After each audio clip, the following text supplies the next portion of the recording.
No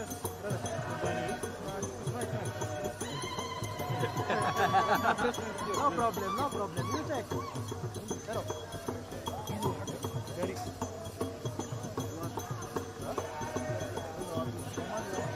Somalia.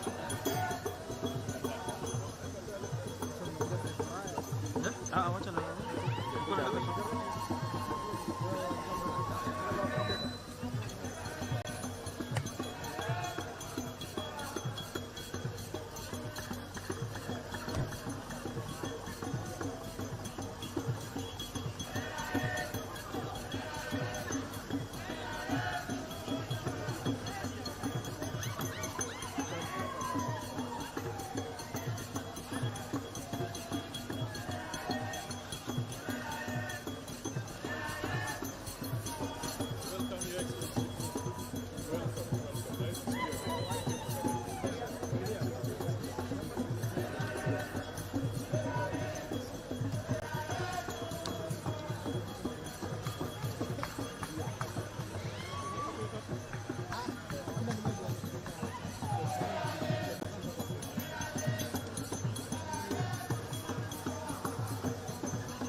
Commitment, even challenges that,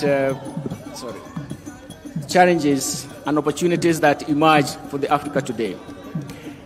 In IDA21 refreshment discussions held by Ministers of Finance yesterday, for which I was privileged to chair yesterday, the following themes were discussed and even summarized. First, it was investing in a livable planet in response to climate change. Second, we looked at the equal access to more and better jobs. Third, we looked at and discussed accelerating the recovery of human capital by fostering healthy, skilled, knowledgeable, and even inclusive societies. And fourth, we discussed how supporting African economies, and indeed what we require all IDA-supported developing economies, will be important to those countries that are affected by fragility, conflict, and violence, because they do not achieve their potential. Fifth, we looked at prosperity and sustainable development requirements for the African continent. Sixth, we looked at digitization and connectivity, and so more so in terms of accessible services. And finally, we looked at universal access, energy access. The above issues are the ones that are summarized by the communique from the Ministers of Finance that was developed yesterday. We do believe that the summary of the communique will provide some efforts in terms of collective efforts, in terms of mutual dialogue, strong partnership, effective and even joint coordination for realization of Africa's economic and even development agenda. That actually was very heavily appealed by the team. These are the issues that will be summarized by the communique that will be shared in a closed session by the ministers. But more importantly, they reflect some of the needs that shows that IDA will work, and it will work with those commitments, and we therefore believe that it's going to work. Finally, these are just few remarks, but also I have the honor and the singular honor to invite the President of the World Bank, Mr. Ajay Banga, to address this gathering on the issues at hand, and more so on the IDA21 replenishment. Thank you very much.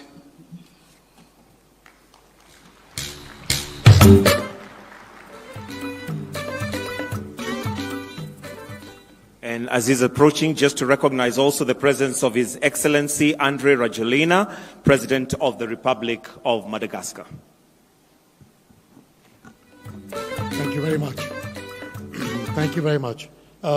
President Ruto, distinguished heads of state, Your Excellencies, guests, and all my colleagues, I think it's a great privilege for the World Bank to be here at this IDA summit, so graciously hosted by the President of Kenya. But I want to start with recognizing that right now Kenya is suffering in one portion of its country some devastating floods, and I extend my deepest condolences to all those affected, and you know the World Bank will be there with you throughout this period, sir. This is the tragedy and the challenges of climate change. 4 years of drought followed by floods, and this is one of the reasons why, as the Cabinet Secretary spoke, the livable planet is such an important part of our future. These moments are devastating for families and for communities. They pull countries backward. They darken our hopes. But the horizon of Kenya, the horizon of the continent, I'm firmly convinced, remains very bright.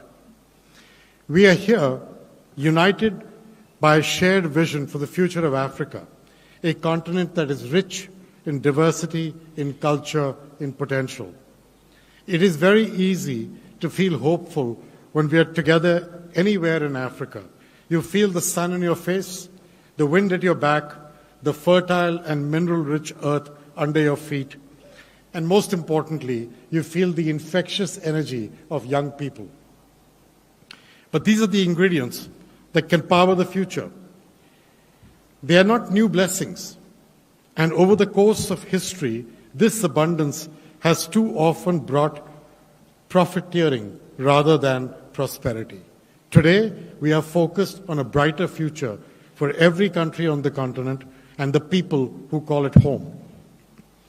The International Development Association has been a steadfast partner in Africa's development journey. This summit symbolizes our objective commitment to accelerating progress. But we have to move with urgency, we have to move with purpose, and we have to have a focus on results and on impact. This will require more from IDA, it will require more from all parts of the World Bank Group, it will require more from governments, and it will require more from the private sector. We stand at the cusp of a new era of growth and prosperity for Africa, or we have come together merely to admire its potential. The choice of where to go with that is ours. IDA remains dedicated to supporting your efforts, to investing in the people of Africa. We are working to make IDA more efficient. We are working to make it able to deliver faster by cutting burdensome rules, requirements, and redundancies. We believe a simpler and reimagined IDA can be deployed with more focus to make meaningful impact to advance the fundamental needs, energy access, healthcare availability, realize the agricultural potential of this continent, and build out critical infrastructure and skills in its people. We see boundless opportunities to advance your development goals, but we're going to have to work for it, and that should guide our discussion as we go forward today. Let's harness our collective energy, point it towards making impacts that will resonate for generations to come. Once again, let me extend my deepest gratitude to President Ruto for hosting in this beautiful country, and to each of you for traveling to be with us today. I look forward to interacting with you as the day goes along. Thank you very much, sir. Thank you very much, sir. And before I move on to the next part, just to recognize also the presence of His Excellency Nana Akufo-Addo, President of the Republic of Ghana. We also have the Prime Minister of Ethiopia, His Excellency Abiy Ahmed, who's joined us as well, and Prime Minister Côte d'Ivoire, His Excellency Robert Bagre Mambe. At this point in time, Your Excellencies, allow me to now invite my co-MC, the wonderful and gorgeous Yvonne Dege, who will guide us. Why don't we put a warm welcome as we welcome her to guide us for the next part. Welcome. Thank you very much. Thank you very much, Michael. Thank you very much, Michael. Welcome again to the IDA for Africa Heads of State Summit, hosted here in the beautiful city of Nairobi, Kenya. As Michael said, I'm Yvonne Dege, and I'm looking forward to guiding you all through a very exciting session by the heads of state. We are very happy to welcome you at this event, which is dedicated to IDA, the International Development Association, which is a partnership between donor and recipient nations. IDA is the World Bank Group's fund that works with countries to achieve sustainable growth so that they can chart their own future. A special welcome to our audience joining us globally via World Bank Live, across Africa via CNBC, and locally through Kenya Broadcasting Corporation, KBC. We also have simultaneous interpretation in Swahili, French, Arabic, and Portuguese. Channel information can be found on signs in the room or at the bottom of your screen on World Bank Live. Wherever you are, please join the conversation online using the hashtag IDAWorks. At this moment, it gives me great pleasure and an honor to invite His Excellency, the President of the Republic of Kenya, William Samoei Ruto, to the podium. You're welcome, Your Excellency, for opening remarks.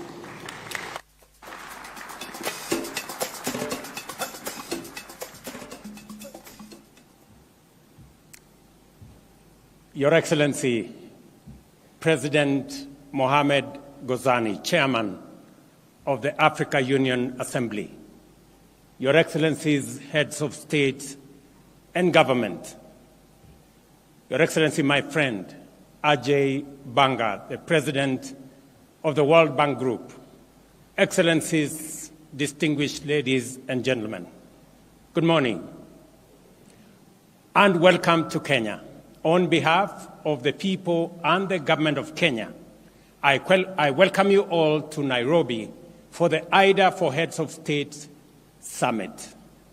It is an honor for Kenya to host this IDA replenishment conference at this historic venue, the place where African heads of state recently united with a bold vision.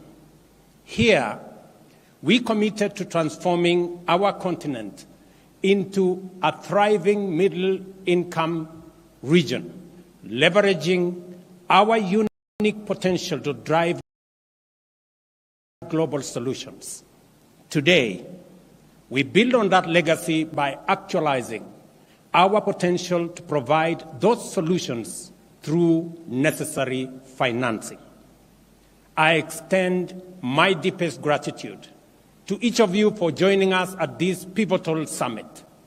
Your presence not only honors us, but also reaffirms our shared commitment to the International Development Association, our cornerstone for achieving the development goals of our continent and beyond our continent.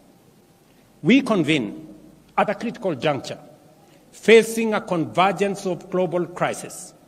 This includes escalating geopolitical tensions that challenge international unity, a deepening development and debt crisis that threatens our economic stability, and urgent climate emergencies that demand immediate and collective action for our planet's survival. Today, we gather here, Kenya and the broader East Africa region faces severe flooding that devastated communities, destroyed infrastructure, and disrupted our economies.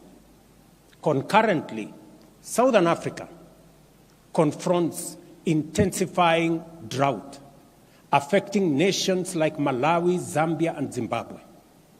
Just last year, the roles were reversed, highlighting our shared vulnerability to extreme weather patterns. As I speak to you in this podium, 10,000 people in Nairobi city are displaced by floods.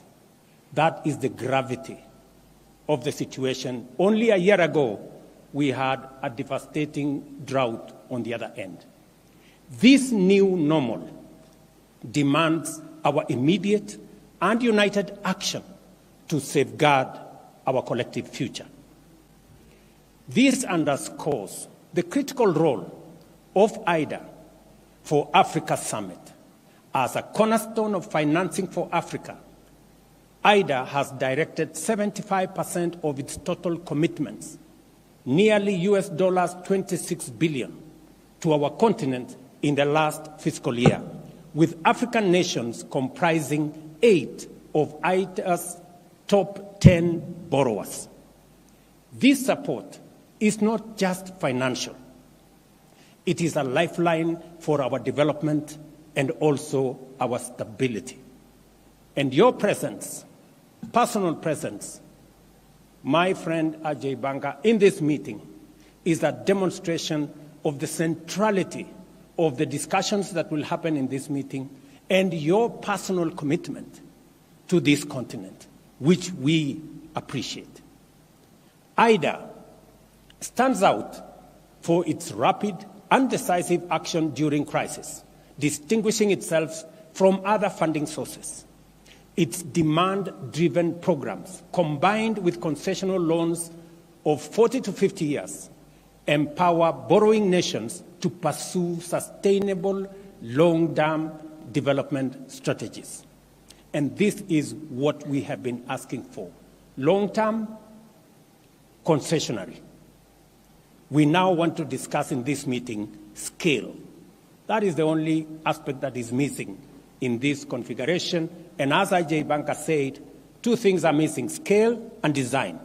Make it simpler. Now, more than ever, long-term concessional financing is vital. As many Africans and other developing nations face severe debt crisis, this financial strain hampers our efforts to combat climate change, transition to low-carbon economy, and adequately fund essential sectors like education, health, and social protection. We have frequently discussed the financial challenges that restrict our economic capabilities and reduce our investment in resilience and growth. High interest rates lead to unsustainable sovereign debt, complicate refinancing, and destabilize our currencies. Additionally, the rising cost of living, increased commodity prices, and supply chain disruptions severely impacting our food security, healthcare systems, and overall preparedness for response to crisis. Last year, we brought to global attention that African nations pay interest rates up to 5 times higher than typical World Bank IBRD rates. This year, the situation has worsened. Developing countries are now net contributors to the global economy, contrary to expectations of receiving net inflows. Projections, for example, for 2024 show a net outflow of $74 billion from IDA countries like Kenya and others to donor nations, while net financial transfers to developing countries have plummeted from $225 billion in 2024 to now a low of $51 billion in 2022. Those statistics are glaring by any measure. Given these conditions, sustainable growth remains elusive for African nations as we allocate more funds to debt service than to crucial sectors like education, health, and social protection. This financial strain was prevalent in 2/3 of African countries even before the pandemic struck. Notably, in 2020, 1 in every 4 sub-Saharan African countries dedicated over 17% of its public revenues solely to interest payments. The IMF reports that sub-Saharan Africa's ratio of interest payments to revenue has more than doubled in a decade, reaching nearly 4 times that of advanced economies by the end of 2022. As a result, over half of IDA recipients today face debt distress or are at a high risk of debt distress. IDA remains their most dependable source of patient capital, with every dollar of donor financing enabling an additional US dollars 3.5 in capital market leverage to amplify development impact. This endeavor transcends financial returns. It is about fulfilling our collective global aspirations. Africa's commitment to economic transformation, reducing poverty and inequality, and enhancing human well-being is essential and demands significant capital investment. Moreover, the global goal of achieving net zero by 2050 cannot be realized without Africa's active participation, a failure which would jeopardize humanity's survival. Not just African survival, humanity's survival. It is imperative to understand with substantial investment in our vast energy resources, Africa can not only provide power to all its citizens, including the 600 million currently without access, but also significantly advance global decarbonization efforts. Let me say this broadly. If there was a case to be made for a win-win outcome, IDA is the best example because everybody wins. The donors win, the recipients win. The donors win because it is an investment for them. For the recipients, it is an opportunity. In both cases, we have winners. The donors will put money in renewable energy, in energy in general, and we can continue world manufacturing and industrialization using African mineral resources, using energy that we have in abundance, and using labor that we have in abundance, and we can share the outcome of that industrialization with the rest of the world. By investing in IDA, we unlock 60% of the world's arable and cultivated land for food security and nutrition, not just for Africa, but for the globe. By investing in IDA, we unlock the human resource potential in our continent, Africa being the youngest continent in the world. Investing in education, in health, in social protection gives us the opportunity to provide 40% of the world's workforce by 2050. Investing in IDA gives us the opportunity to decarbonize global economy and provide for green growth. Let me say this. Our continent possesses 60% of the world's prime solar resources, and our untapped renewable energy potential exceeds 50 times the projected global electricity demand by 2040. However, realizing this requires a shift in investment strategies with affordable long-term capital at scale being central. Our proposal and request entail a vision for an Africa-driven socio-economic development executed with transparency and inclusiveness, and our case is straightforward. Let me put it this way. Significant capital injection into IDA is crucial. The G20 independent expert group recommends tripling IDA's financing capacity to US dollars $279 billion by 2030, while maintaining the essential concessional nature of its financing. At the very least, and if we cannot do anything else, let us not ignore or wish away this expert advice. We seek not just funding, but a partnership for progress. African nations propose a robust plan for climate-positive growth, aligning with the Nairobi Declaration from last year's Africa Climate Summit to ensure stable, dignified, and sustainable livelihoods across our continent.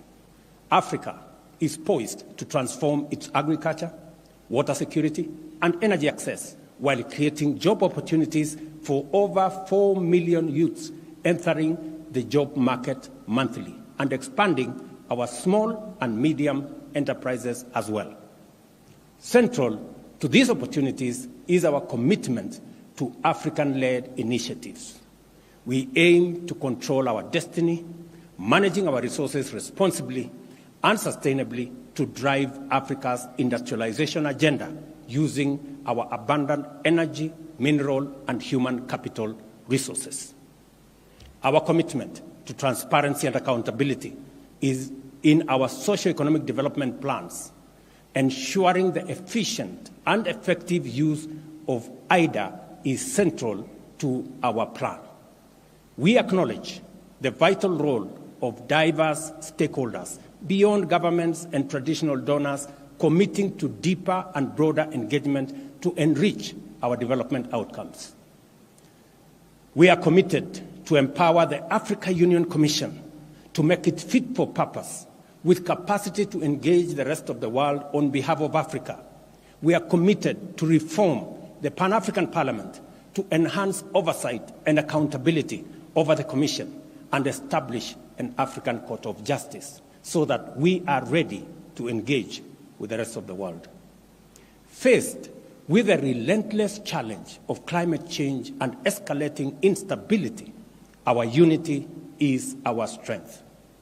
Despite the myriad forces that threaten to divide us, we must remain focused on the ultimate goal, safeguarding the future of our civilization, the human race, and the diverse life forms that share our planet.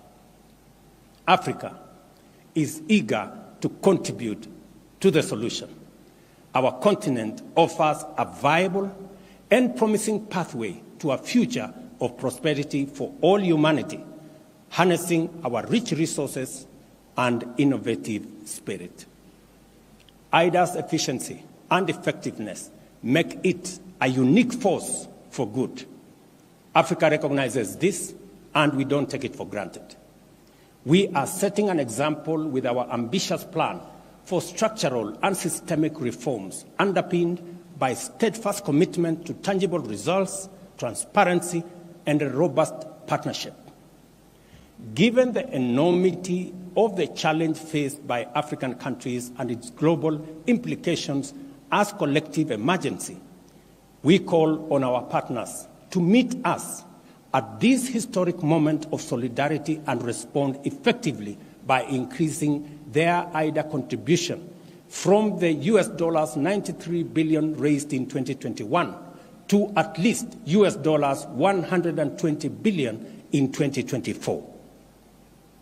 As we make this call, we as African heads of state and government commit to play our part by taking deliberate and robust actions to improve fiscal discipline, increase domestic revenue mobilization, develop investor-friendly policies, and enhance anti-corruption measures. IDA exemplifies the best of global cooperation, characterized by compassion, lasting dedication, and a fruitful collaboration. By fortifying IDA, we do more than just honor these values. We significantly enhance our joint ability to tackle global challenges. Let us value and expand the reach and influence of this vital resource. Together, let us be bold, let us be ambitious and let us act with conviction. Thank you, and God bless you.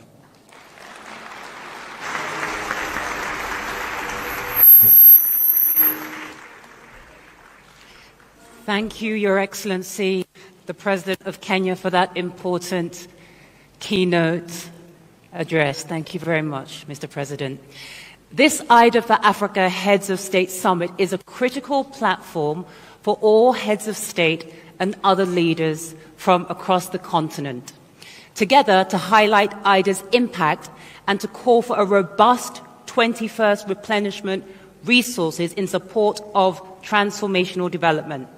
An ambitious IDA21 will be a lifeline for a world in crisis, and in particular here in Africa. And to speak about it, I am now extremely honored to welcome the heads of states to deliver their statements. I would like to call upon His Excellency Mohamed Ghazouani, African Union Chair, President of the Islamic Republic of Mauritania. You're welcome, Mr. President.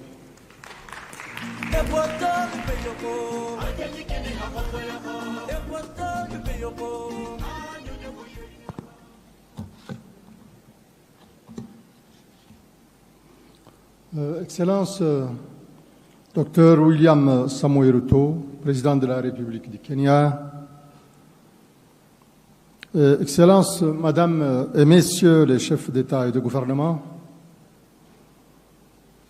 Monsieur Adjei-Banga, Président du groupe de la Banque mondiale, Mesdames et Messieurs les représentants des donateurs de l'IDA et des institutions financières, Mesdames et Messieurs, je voudrais tout d'abord signifier à mon frère et ami, son Excellence Dr. William Ruto, Président de la République du Kenya, qu'autant je le remercie, et à travers lui le gouvernement et le peuple kenyan frère, pour l'accueil chaleureux et l'hospitalité généreuse, autant je le félicite vivement pour la parfaite organisation de ce sommet IDA-Afrique qui constitue une étape cruciale dans le processus de la 21e reconstitution des ressources de l'IDA. Je tiens également à exprimer mes sincères remerciements au président de la Banque mondiale, M. Adjei-Banga, pour son leadership et son engagement en faveur de l'Afrique.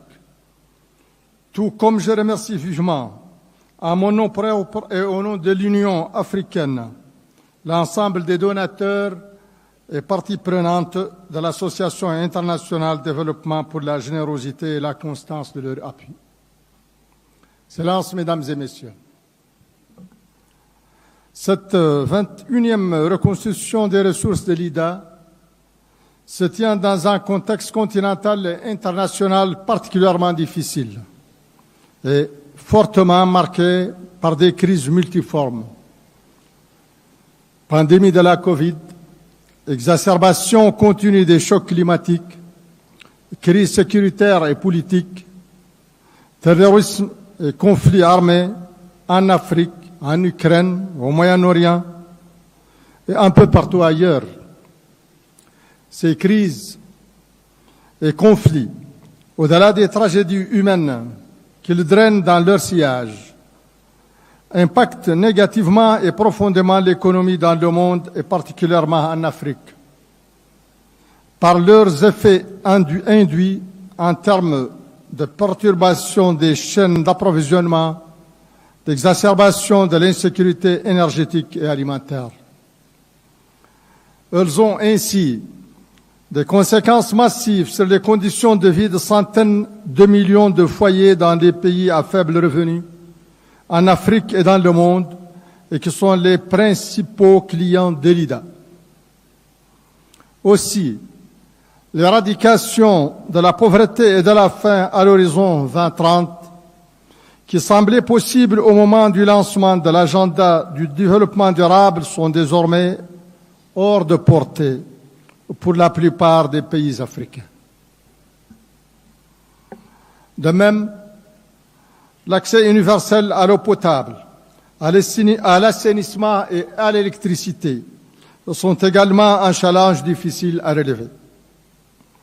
Les besoins de financement additionnels pour les infrastructures de développement ont ainsi été estimés par la Banque africaine de développement entre 68 et 100 milliards de dollars par an, tandis que les besoins de financement additionnels nécessaires pour que l'Afrique atteigne des objectifs de développement durable ont été estimés à 190 milliards de dollars par an.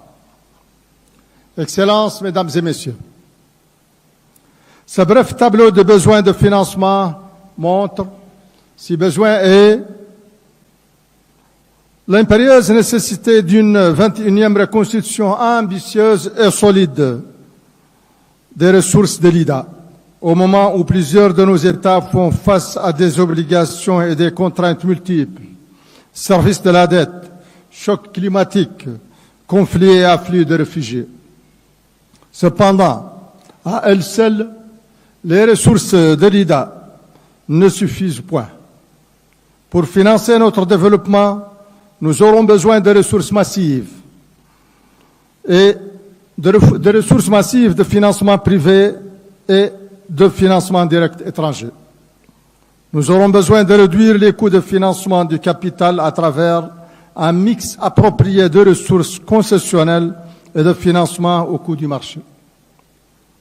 C'est pourquoi je voudrais ici exprimer mon très fort soutien à la réforme engagée par le président IDA21 en vue de bâtir une banque mondiale plus grande, plus forte et plus efficace, une banque mondiale dans laquelle les différentes branches publiques et privées opèrent en synergie.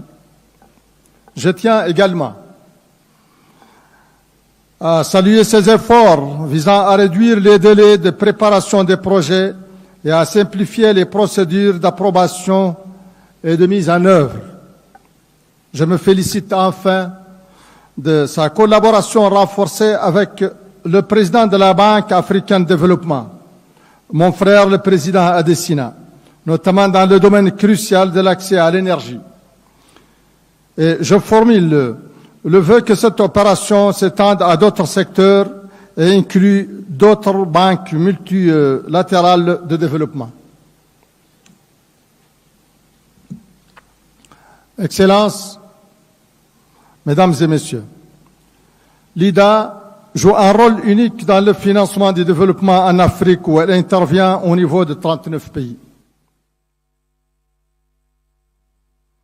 1,5 milliard de pauvres, dont un nombre important de nos citoyens, de nos concitoyens africains, ont bénéficié des financements de l'IDA. Ce rôle doit se renforcer alors que nous faisons face aux défis majeurs du changement climatique. C'est pourquoi je réitère, au nom de l'Union africaine et à mon nom propre, mes remerciements aux pays donateurs de l'IDA pour leur générosité et appelle à une reconstruction ambitieuse et solide des ressources de l'IDA à la hauteur des challenges de notre époque. Le coût de l'inaction serait exorbitant en termes de fragilité et de précarité, de perte de vies humaines, d'années d'enseignement et d'opportunités de développement, de gaspillage de notre resources et de détérioration environnementale. Environmental deterioration. We could avoid such a scenario by making sure that Africa is still on the path of inclusive and sustainable growth. For this, we have a need of human resources and also resources in natural capital, and it is to help us to transform our enormous potential social, to be able to reach sustainable development with which is value added. Reconstitution of the resources from IDA. So convinced that our presence in this summit will help us achieve our objectives. I would pray that this gets to a successful end.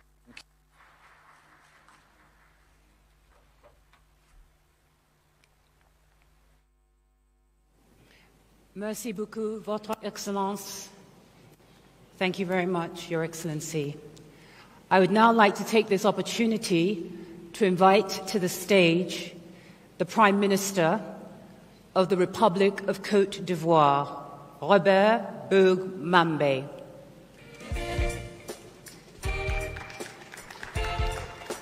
Bienvenue.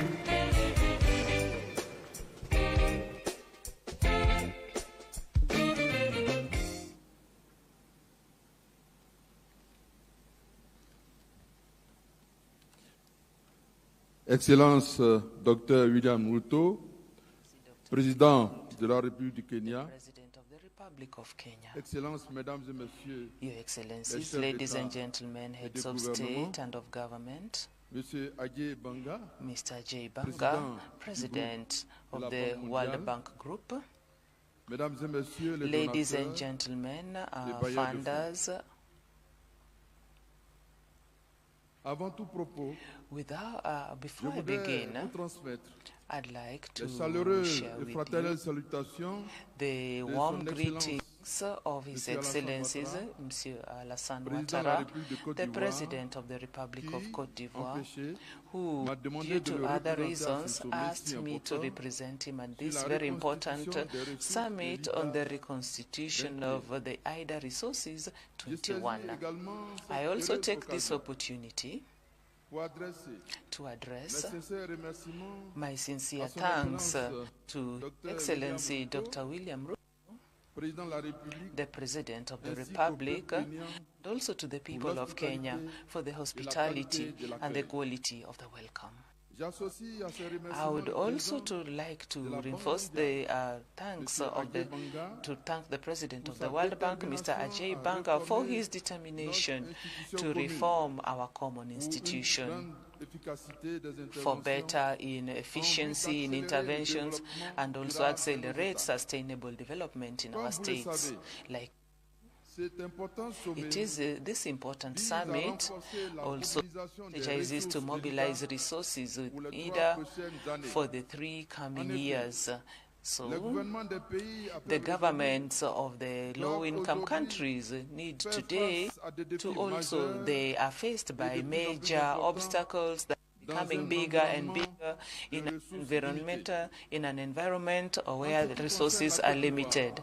When it comes to the la Ivory Coast, la modernisation de modernization of agriculture and the production sectors, development of the private sector, and also employment for the youth are the main obstacles.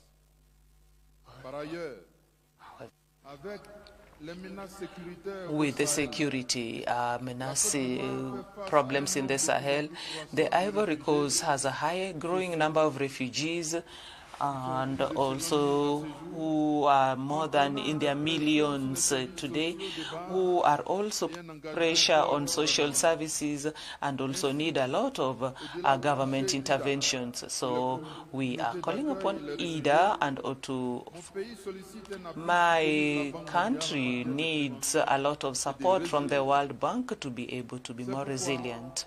That is why the Ivory Coast, which also came up to advocate for more resources from IDA, is also involved in following up on these efforts in reconstituting the IDA 21.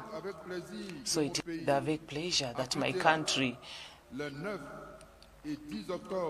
the 9th to 10th October of this year, the African Economic Summit, which will seek to mobilize main finances and partnerships with Global Citizen and Bridgewater Associates to support the campaign to also reconstitute IDA 21.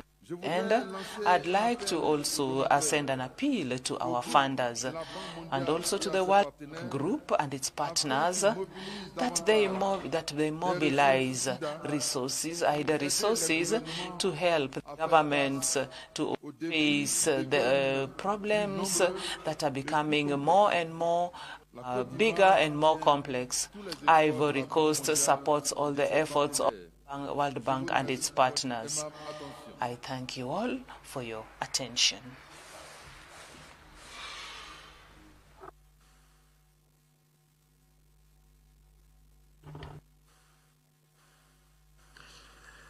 Merci beaucoup, Votre Excellence. Thank you very much, Your Excellency, for those words. I would now like to call on His Excellency Yoweri Museveni, President of the Republic of Uganda, to give some remarks. You're welcome, Your Excellency.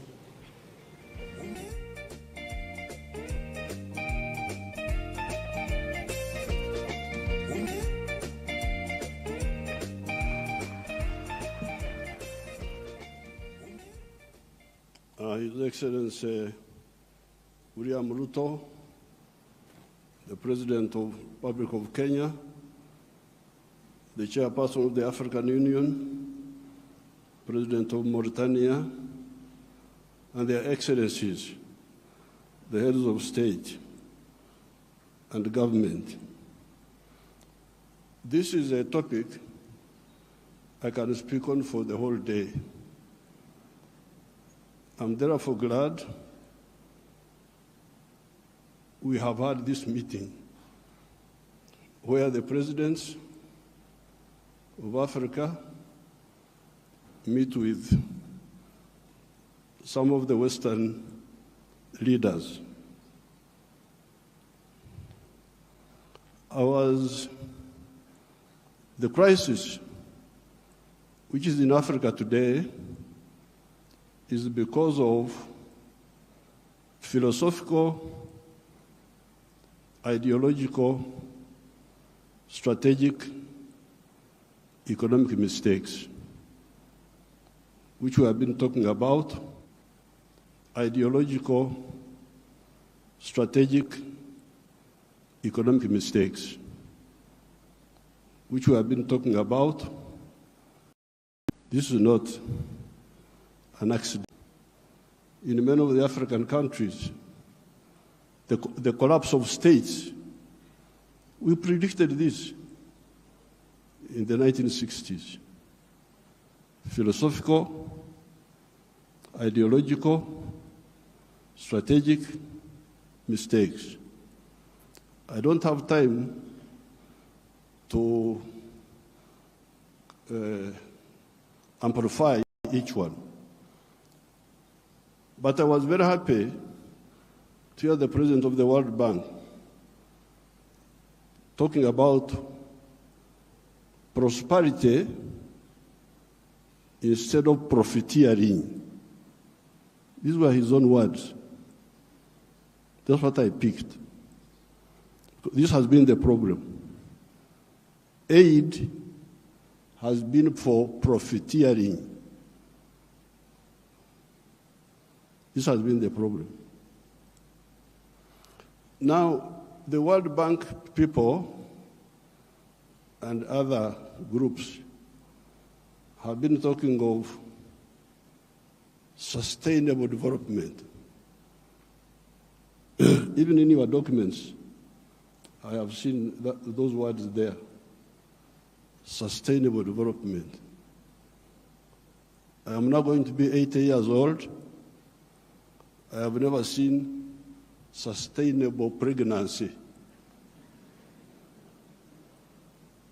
That a woman is pregnant this year, the pregnancy continues the next year, 3 years, 4 years, it never happens.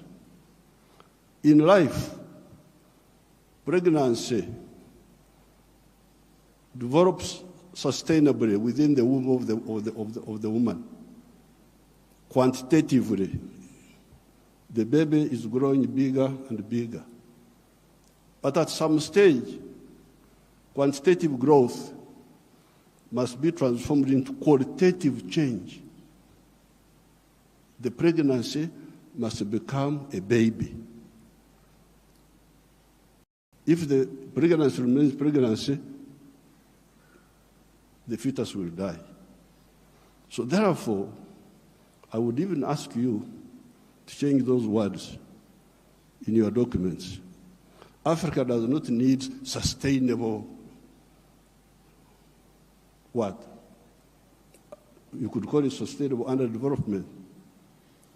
Africa needs socio-economic transformation. The pregnancy must become a baby. The baby must grow and become a teenager. The teenager must grow. That's what happens in life. You cannot have quantitative growth and you think you are doing anything. The main reason why there is no growth is because the growth factors are not funded. They are not even understood. What are the growth factors? We now talk of private sector-led growth. Yes, but for the private sector to grow, what does it need? It needs low costs of production. Ministers of Finance, low costs of production. And what are the low costs of production? Number one, transport. You must have low transport costs. Where do low transport costs come from? From the railway. If you don't fund the railway, how will you get low transport costs? Wonderful people, Banco Mundial, IMF, all of these. Where will low cost of production come from if you don't have a railway? I have been here for the last 64 years. I've been watching as a student leader, as a freedom fighter, now as the leader of a country. How many railways have been constructed or funded in Africa? The few that have been was by China, the Tanzania Railway to Zambia, and recently China, another one here in Kenya, and then Tanzania on their own, they are building a railway line. So if you are talking of helping Africa, the railway, I don't want to be involved in any other words, no, please. The railway. Because if you fund the railway, you will have low cost of transport, and you can produce products which are cheap, which can be bought in the world. So you audit how much funding, all these billions you are talking about, how much of it has gone to the railway. Audit it. The second cost pusher is electricity. If you don't find electricity and you talk about sustainable development, what are you talking about? Private sector-led growth. Maneno tu. Electricity, we must have low-cost electricity, not exceeding 5 cents per kilowatt hour. That's what I insist on in Uganda. I'm tired of all these stories. These neo-colonial civil servants who have been holding us back, I have put my foot down, say, I don't want to hear those stories. And Uganda is developing, and it will develop, because I don't entertain that nonsense anymore. Borrowing for what? Capacity building. Imagine. seminars. They call you in a hotel, you eat chapati, you eat mandazi.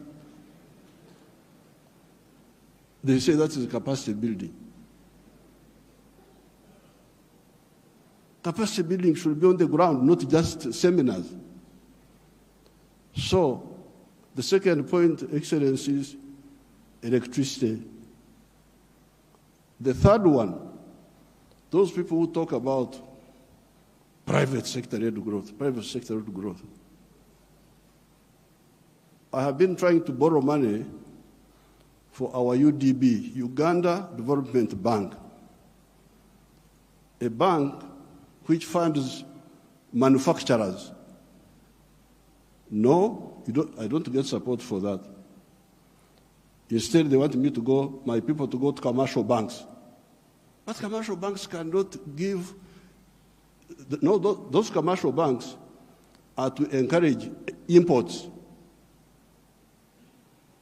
Because the only person who can borrow money and pay it back from a commercial bank is a trader who goes to China, goes to where, Dubai, brings products, sells them quickly, and pays back.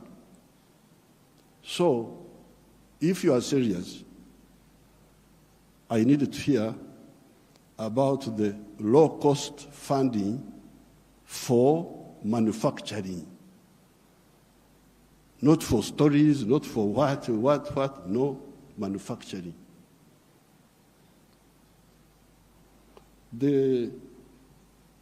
How about funding for irrigation? Because if you want to stabilize agriculture, a country like Uganda is very rich, we have got everything. But still sometimes we get some erraticness in the rain. So in order to stabilize, I've been trying to look for a loan for irrigation. I can't easily get it. Very difficult to get. A loan for seminars, very quick. The civil servants, what?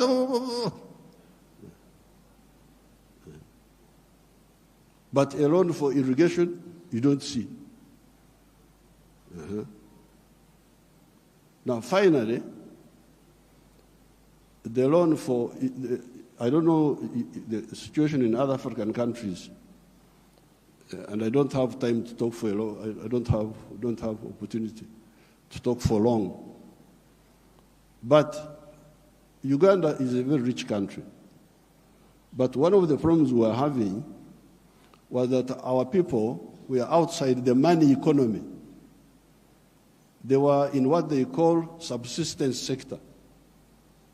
They just produce for eating. Wanashughulikia tumbo tu. So I was looking for money. Please give me money to give coffee seedlings to these fellows who are just producing for the stomach, so that they can produce for the stomach, but also produce for the pocket, so that they join the money economy. You cannot imagine that by 2013, a few years ago, 68% of the homesteads in Uganda were still in the subsistence sector, in the non-money economy. You audit your countries. What is the situation? What is the percentage of the people? So I had now to use my own money, because I couldn't borrow money from anybody. The loans are for capacity building, for, I don't know, sometimes they give for ICT, but ICT is a communication system, mainly. What are you going to communicate on that communication? How are you? Good morning. And you think that is communication? Why don't you have ICT linked with agriculture, linked with industry? Oh, now the digital. Are you eating computers? Have I seen anybody eating computers? Just running up and down. Maneno tu. So I was insisting that all these Ugandans must be in the money economy. 2013, not long ago, 68% of Ugandans were outside the money economy because Uganda is a very rich country. A fool can survive there. In other countries, fools die. But in Uganda, fools can thrive there. They just eat. He stays with his brothers. He eats. He goes from there to the sister. He eats. He's not earning anything, but he's eating. So we said, no, everybody must be involved in the money economy. We couldn't get any support for that. But we funded it ourselves. Each year, we spend about $300 million of our own to make these villagers join the money economy by producing for the stomach, but also for the pocket. And from 2013, I was now told that for the first time, 61% of the people are in the money economy of the homesteads. It is only 39% that are still out. You imagine those are still there, just eating, no money. So therefore, this meeting is, then you get your neo-colonial civil servants. They talk of import support. Imagine there is money for import support. Import support. The governor writes to me, reports, we have got import cover for so many months. But I don't want to import, I want to export. Why don't you tell me about import substitution and export promotion? Instead you are telling me of import support. So money is available for to become more dependent.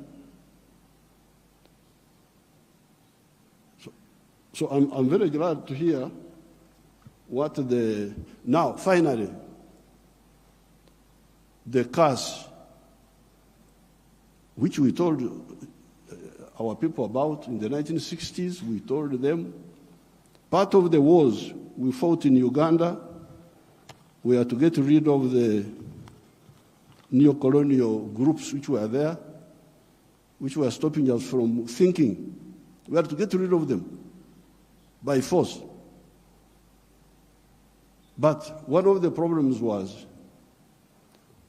Africa producing raw materials, matière primaire, they call it in Français, matière primaire, raw materials. Imagine coffee. The global value of coffee is $460 billion. All the coffee producing countries of the world, Brazil, us, all this, we only get 25 billion of that. Out of the 460 billion, the coffee producing countries get 25 billion. And Africa gets only 2.5 billion. 900 million of that comes to Uganda because Uganda produces a lot of coffee. A country like Germany, which has no coffee, earns $65 billion from coffee.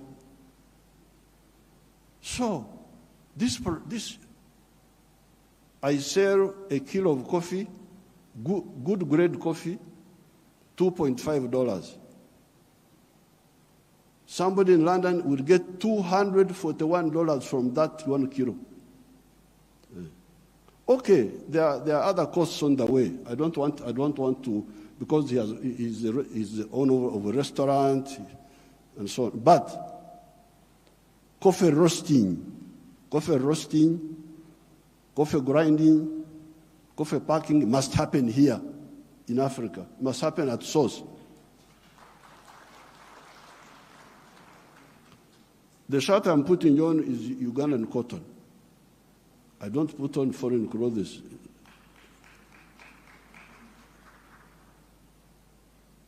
It's only the trousers I'm putting on because I can't go naked. Because they have not solved that problem for me. So, if you look at cotton, how many job levels are there? Job levels. You grow the cotton. Okay, that one we do. Those jobs we do. We gene the cotton. Kutoa mbegu, remove the seeds. That one we do here. And we end there. When you hear all these countries which have got crisis, Burkina Faso, I don't know what, Mali, all of them are cotton growing countries. But how much textiles are they producing? They are importing textiles, I don't know from where. So now if you end at level 2, gening, removing the seeds, then you take the pamba, you take the cotton, to cleverer people who are clever. Watu wenye akili wako huko, sisi hapo tutajiita vipi? Kama mtu anakuzidi akili wewe unasema wewe nani? So they take the cotton, they spinning, more money, more jobs for their children. They weave, more money, more jobs for their children. They put the print, more money, more jobs for their children. I looked at the figures. Uganda consumes 276 million meters of textiles each year. And that wonderful country of yours spends $880 million on clothes. Some of them dead people's clothes from Europe. When people die, their clothes they are sent to you people, to Africa. And we spend 800, all the money we earn from coffee goes back to bring dead people's clothes. But we have got one factory there called Nitil. It produces 25 million meters. So in order to clothe our people in Uganda without importing, we need about 11 factories like the one of Nitil. And they would employ about 20,000 people. So and we would save $880 million, which we are just giving it to other people. So this IDA, what did you say about the modern slavery of the Africans, of producing raw materials? In one of our documents in Addis Ababa, we had talked of Africa producing what it does not consume and consuming what it does not produce. They had put that as a summary in one of the documents of the African Union. We must get rid of the production of raw. I banned the export of minerals from Uganda and processed. I banned them. Piga marufuku. Then the agents were going in the corridors, what Mufanyi, no mineral will come from Uganda if it's not processed. You wait until I go away, you can steal the minerals, but not now. I banned this export of unprocessed minerals in 2012. My young brother, His Excellency Ruto, I forgave him and gave him some little iron ore for, I think, 2 or 3 years, because I've got a lot of iron ore, one of the best in the world. I told him, His Excellency Ruto's man, Muindi wa hapa Kenya, you come and build the steel factory in Uganda at the iron ore. Oh, I've already built in Mombasa. So I said, okay, because of my young friend, I give you some iron ore for 2 or 3 years. But come and put the factory here. Now you can imagine akili ya watu wenu, my civil servants. An Indian wanted to take that iron ore to India. Imagine. Iron ore in our language is called obtare, but it is soil, black soil. If you see it, it is soil. To take that to India and do what? Pay your wonderful people $47 per ton. Our iron ore is the purest in the world. It is 70% pure. So you need like 1.5 tons to make a ton of steel. Now, a ton of steel costs $700. Somebody gives you $47 on your wealth, the wealth of your people, and he gets $700 from it. And all the jobs, your children have no jobs. Watoto wa Wahindi wanafanya wampata kazi. I can't be part of that treachery. So I banned. There will be no export of unprocessed minerals from Uganda. So there's no business. What do you mean there's no business? So when I banned them, they are flocking in now. They have opened 7 gold refineries. 7 gold refineries. They are there. Because I banned. The other day I was opening a tin refinery. You can imagine this tin, and Samia may know where we were, the power station, both sides, the Uganda side and the Tanzanian side. That is all tin. But all this time, imagine, since the British were here, they were taking, walikuwa wanachukua mawe tu, stones, because tin in nature is a stone, looks like a stone. So they take that. And they give my people $11 per kilo. And they take it to cleverer people. For the cleverer people, they get $32. My people got 11, those people get $32. And all the jobs. So when I was opening the factory, I was asking the refinery, I was asking them, this boy who opened the factory is a Canadian. I was asking them, huyu Mkanada ameleta umeme wake? Has this Canadian brought his own electricity? No. Anatumia umeme wa kwetu. Ameleta maji yake ya factory? No. Anatumia maji yetu. Internet anatumia ya nani? Ya kwetu.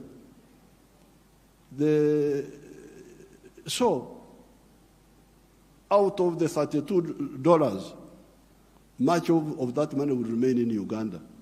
Pay for the raw material, pay for the electricity, pay for the water, all that remains in Uganda. So, what does, first of all, my African brothers and sisters say about this hemorrhage of Africa? Hemorrhage. Echikurukuto, we call it in Uganda. This hemorrhage must stop. The crisis you see in these countries is because of stagnation of the last 60 years since independence. The population is increasing, the economies are not increasing. What do you expect? So with these few words, Your Excellencies, what do I say? Merci beaucoup.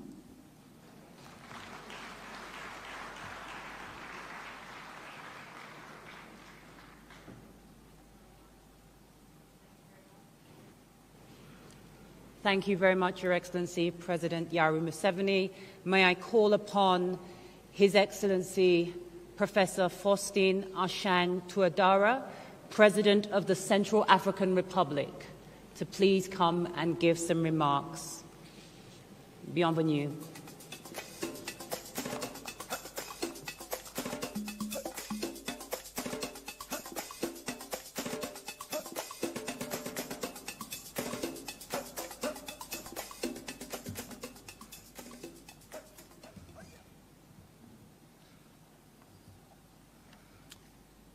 Excellence, Dr William Samuel Ruto, Président de la République du Kenya, très chers frères, Excellences, Mesdames et Messieurs les chefs d'État et de gouvernement, Monsieur le Président du groupe de la Banque mondiale, distinguées personnalités, Mesdames et Messieurs, permettez-moi, à l'entame de mes propos, d'adresser à notre frère, Son Excellence Dr William Samuel Ruto, President de la République du Kenya, President of the Republic of Kenya and the Kenyan people, I'd like to express my deepest feelings and express suite aux pluies torrentielles Central African Republic following the floods that have led to the tragic disappearance of many people and also a lot of destruction in our sister country.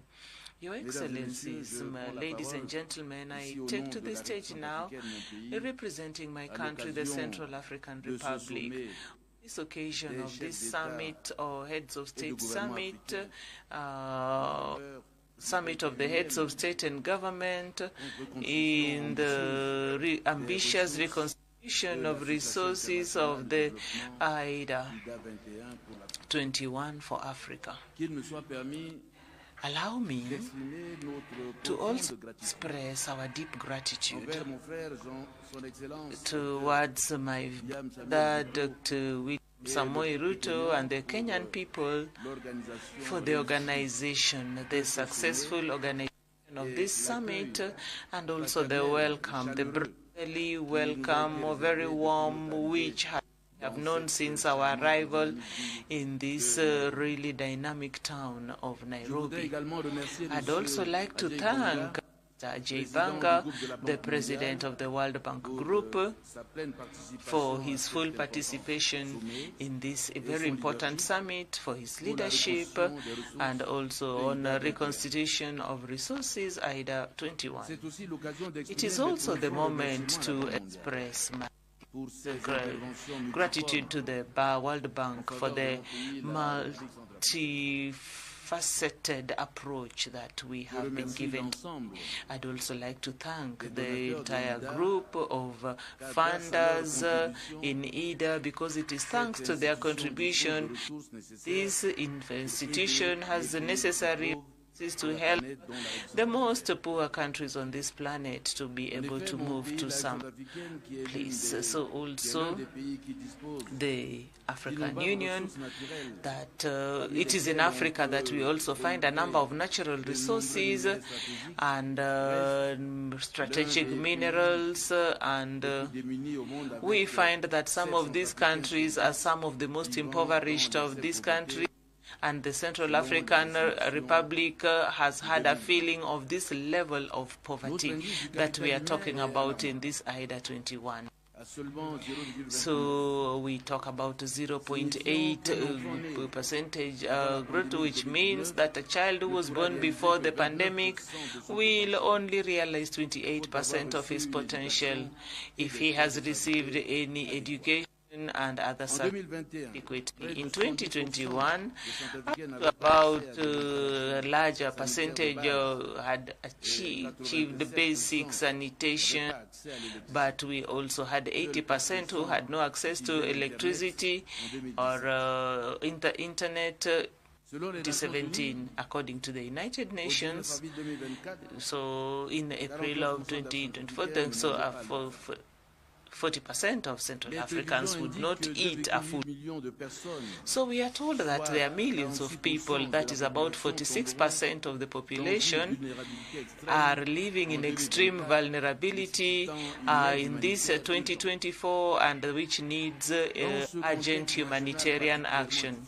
Now, in such a very difficult national context, exacerbated by the consequences of the COVID-19 pandemic and also tensions at international level, the contributions of the World Group to fight against poverty and also the promotion of socio-economic development are essential, if not vital. In fact, IDA21 had already about $370 million, already showing its importance in our quest for reducing poverty. So this kind of financing for the construction of a solar park near the capital in Bangui to supply electricity to 60,000 habitants. So we appreciate support communities that are displaced, also reaching out to vulnerable households. And when you're talking about $40,000 for each person, allows us to come up, support them to come up with income-generating activities and continue with education.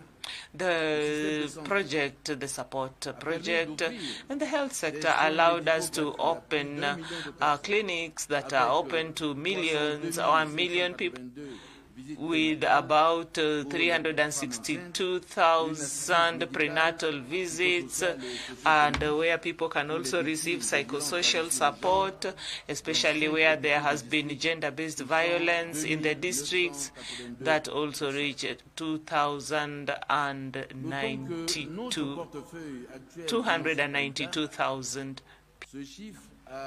Now, these figures are 142 million American dollars that have been put in projects, amongst which 16 national projects and at regional level. So cumulatively, so we are talking about a reach of 48%. We'd like to reiterate our wish that these projects that are still in the pipeline be fast-tracked to also help us reach a wider group of the population. Like it was noted, IDA financing has contributed to improve on the livelihoods in the towns and also to mitigate the effects of conflicts and underdevelopment. So we are talking of strengthening of actions and also projects, and also as we look at more of the sustainable projects. So when we are talking about 2024, 2028, we are capitalizing on the plan to consolidate 2017-2023 program that had been improved on in the Central African Republic, and also the route map that Rwanda provided. We have looked at it with the improvement in the security situation.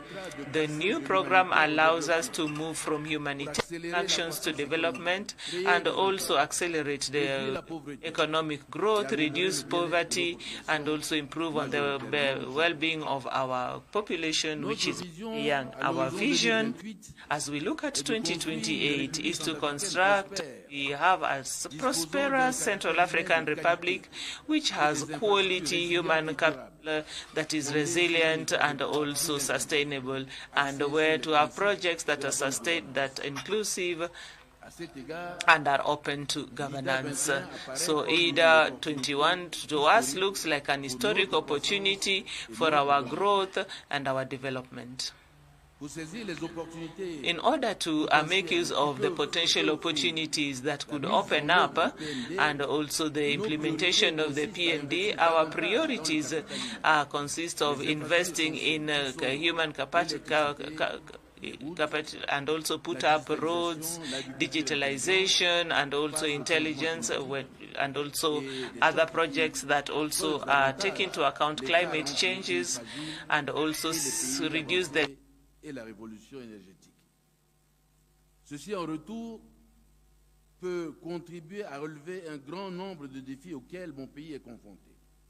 Pour y parvenir, la République centrafricaine aura besoin de ressources concessionnelles, d'où notre appel aux pays donateurs pour une reconstruction massive de IDA 21, à l'exemple de IDA 19 et IDA 20, dans un contexte de raréfaction des ressources financières à l'international et des lenteurs observées dans l'exécution des compensations de la finance climat en faveur des pays particulièrement vulnérables.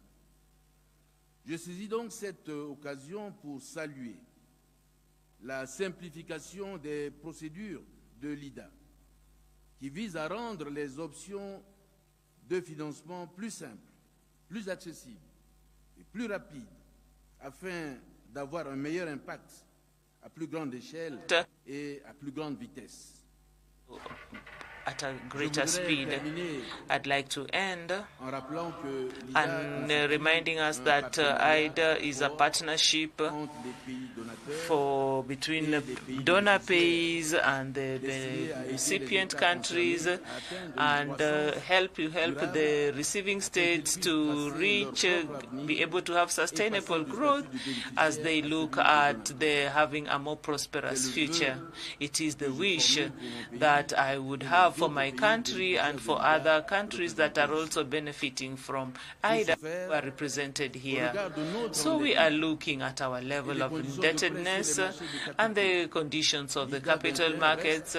IDA21 remains the credible factor that we have when we look at concessionary rates for a country like mine, which has just come out of a fragile state, and also to help us add value to our human capital.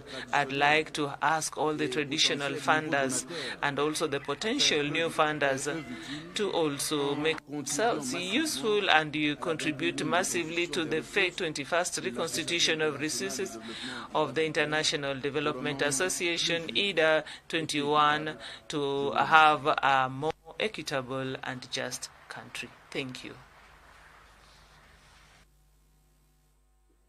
Merci beaucoup, Votre Excellence. I would now like to welcome His Excellency Mr. Azali Assoumani, President of the Union of the Comoros, to the stage. You're welcome, Your Excellency.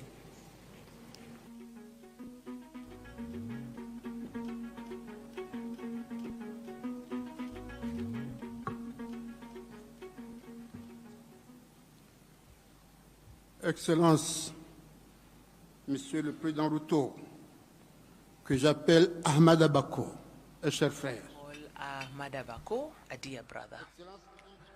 Your Excellencies, ladies and gentlemen, heads of government and state, Your Excellency, Monsieur Ahmad Ghazouani, the President of the Conference of the African and the President. Your Excellency Ajay Bango, the President of the World Bank Group, ladies and gentlemen, the heads of international institutions, distinguished guests, ladies and ladies, greetings to all. I'd like to first of all express on behalf of my delegation and on my own my gratitude to our brother, the President Ruto, for the perfect organization of this summit, and also to our brothers and sisters in Kenya for their warm hospitality and in this beautiful town of Nairobi. As we meet for this crucial summit in order to deliberate on the question of reconstituting the resources under IDA21, I'd like to first of all to underline that Africa finds itself today in a crisis, unprecedented crisis. So when we are looking, there are a number of obstacles. There are economic disparities, environmental degradation, security and health crises, and inequalities in education. However, in the midst of all these problems comes an opportunity that is exceptional for collective action and also for transformative change. Our continent is, in effect, has a lot of potential resources to help us. So when we talk about very important human resource, so to be able to play its role in the world economy, Africa needs big investment in a number of development areas. Ladies and gentlemen who are here, so IDA has to be an ally that in our part we're heading to toward sustainable development. It is unique in the world where a dollar from the developing countries is also supported by $4 for the financing of development projects. As we engage, this is the trajectory of the IDA21. It is important, it is imperative. We also recognize the indispensable role that this institution has played in the promotion of inclusive growth and also prosperity in Africa. As such, the $23 billion of reconstitution in IDA 2020 allowed the institution to mobilize $93 billion for financement for the member countries, of which 20% have been engagements that are destined to reach African countries. So we can agree with me that is in a very difficult context of access to financial markets. The IDA instrument needs to be honored, thanked, and also strengthened by our contribution that is very important as partners. Also, we also express our deepest gratitude to all our partners, first of whom is the World Bank. So thanking it for its robust and continued engagement and support that is appropriate to help us do away with the obstacles to development that our countries face. So this robust reconstitution of IDA comes from the simple need that is financial, and also incarnates a moral imperative, and also underlies to ensure that no one is left behind in our quest to be more ready for the African countries.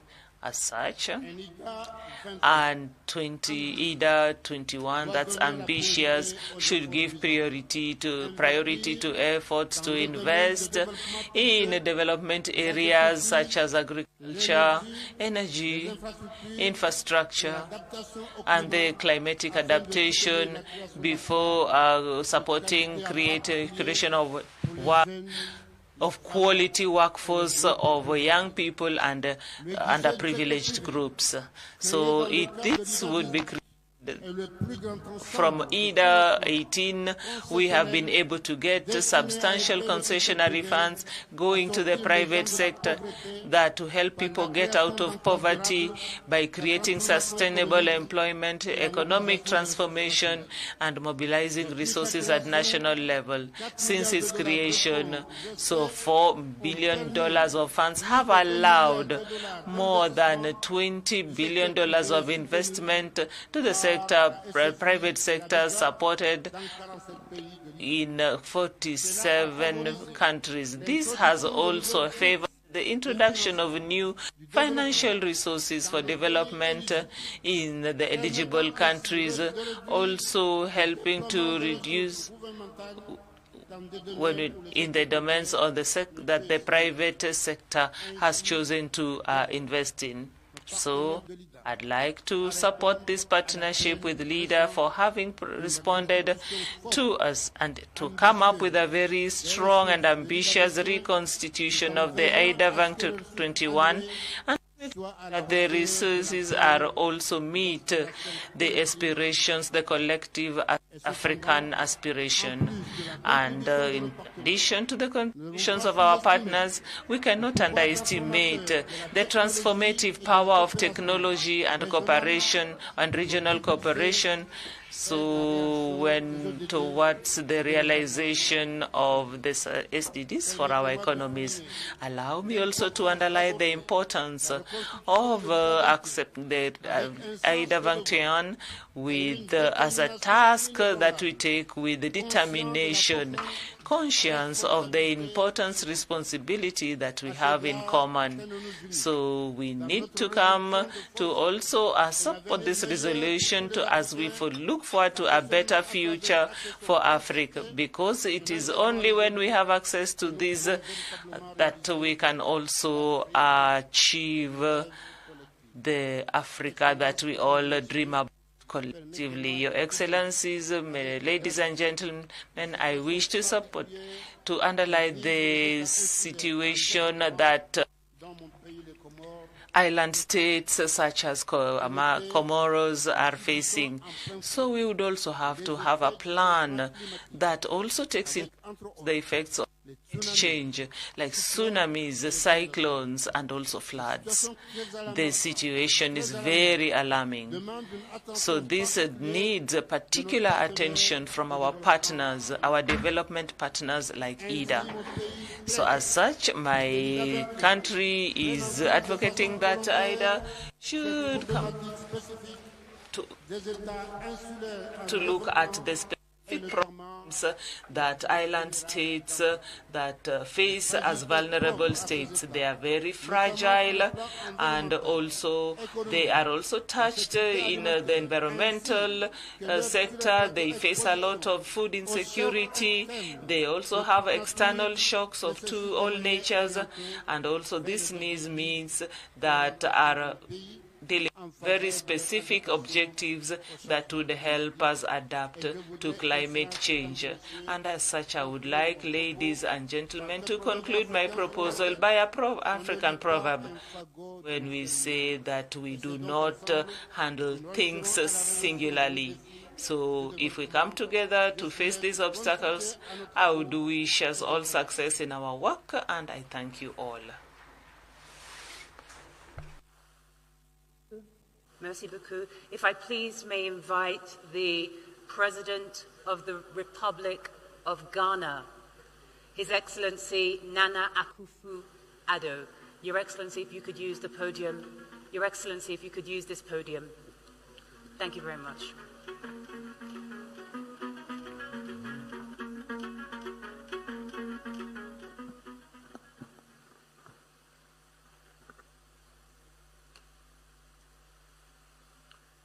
Your Excellency, President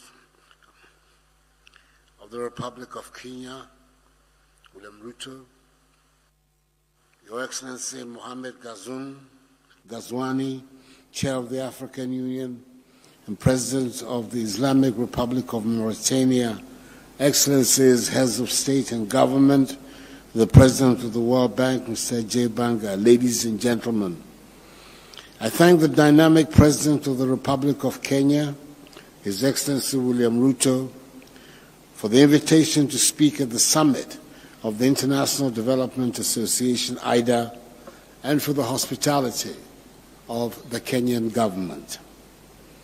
This gathering serves as a platform for collaboration and a catalyst for transformative change.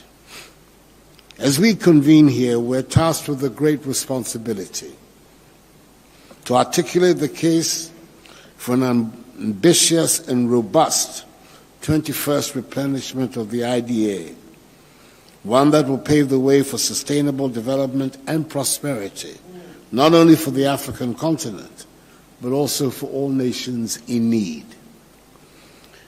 The challenges we face in the 21st century are immense and multifaceted. From the continuing effects of poverty and inequality to the urgent threats posed by climate change and pandemics, our world is in need of bold and innovative solutions. Yet amidst these challenges lies an opportunity to redefine our approach to development, to reimagine our priorities, and to forge a path towards a more equitable and sustainable future. The IDA, with its long-standing commitment to poverty eradication and inclusive growth, stands as a testament to the power of international cooperation.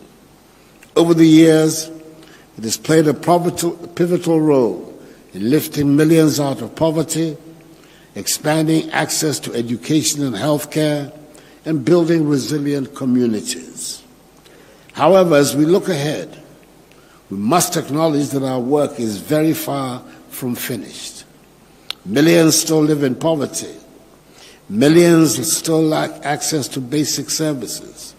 And millions suffer from the effects of environmental degradation and climate change. Excellencies, all of us are aware, for example, of the enormous infrastructure challenge confronting Africa. The African Development Bank, AFDB, estimates Africa's infrastructure needs at between 130 to 170 billion United States dollars annually, with a financing gap of between 68 billion and $180 billion annually. The infrastructure gap has a negative impact on our competitiveness. It constrains our development, stifles business growth, trade, investment, and service delivery, as well as the overall progress towards inclusive and sustainable development. Mobilizing finance and investment remains central to Africa's development needs and attaining the 17 Sustainable Development Goals. Our biggest challenge is not a scarcity of financing, but overcoming a global economic system that has not allocated sufficient long-term resources to support Africa's economic transformation.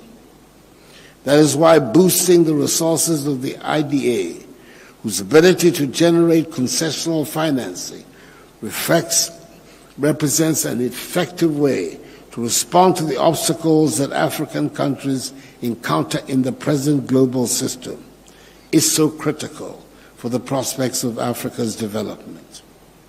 With the burgeoning population, our challenges hinge on our ability to provide reliable electricity, affordable and decent housing, improved transportation networks, education, and health infrastructure.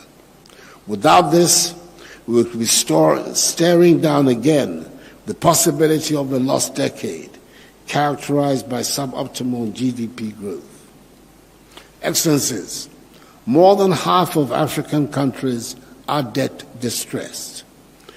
Ghana is currently going through the restructuring of her debts under the G20 Common Framework, which we all know is a slow process and needs to be stepped up.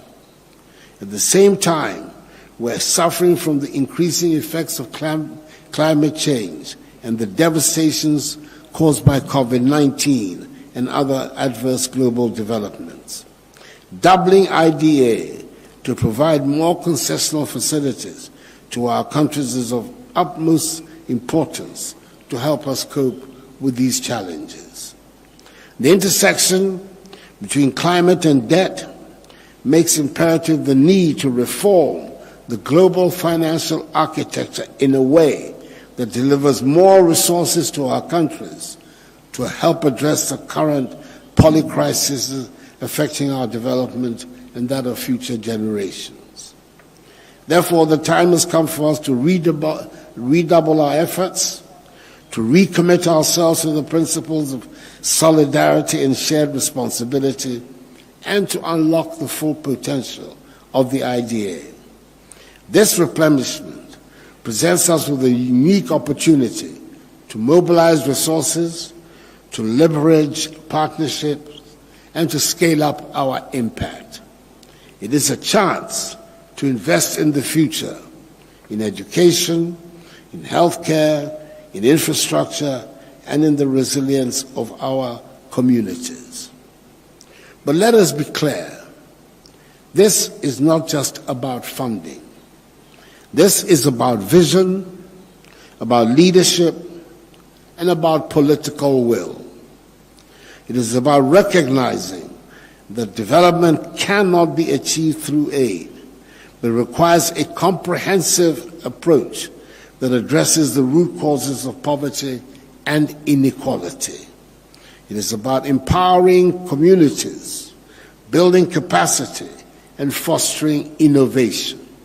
And it is about ensuring that no one is left behind, that the most vulnerable amongst us are given the support and opportunity they need to thrive.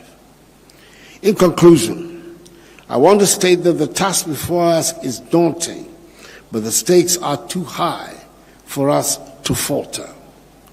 Together we can shape a brighter future for generations to come.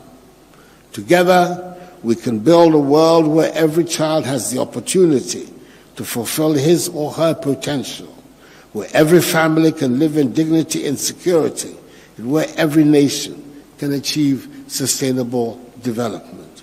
Let us seize this moment, let us rise to the challenge, and let us make history. I thank you for your attention. Thank you, Your Excellency. Allow me to call on the President of the Federal Republic of Somalia, His Excellency Hassan Sheikh Mohammed.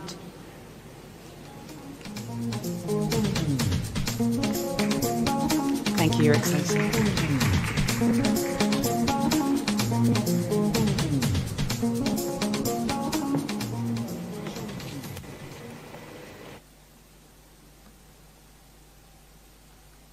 Good morning, Your Excellencies. Your Excellency, Dr. William Ruto, President of Federal Republic of Kenya,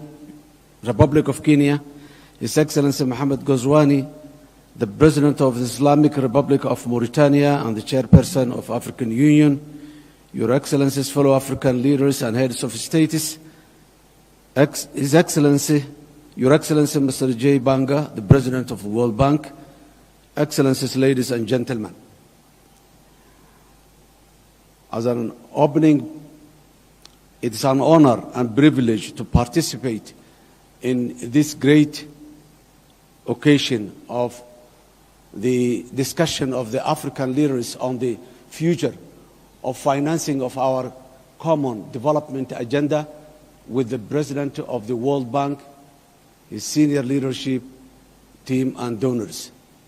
Instead of well-replenished IDA21 means more opportunity for investment, job creation, economic growth, and effective response to the devastating global shocks like the climate change, which hampers all our progress despite our minimal contribution as a continent.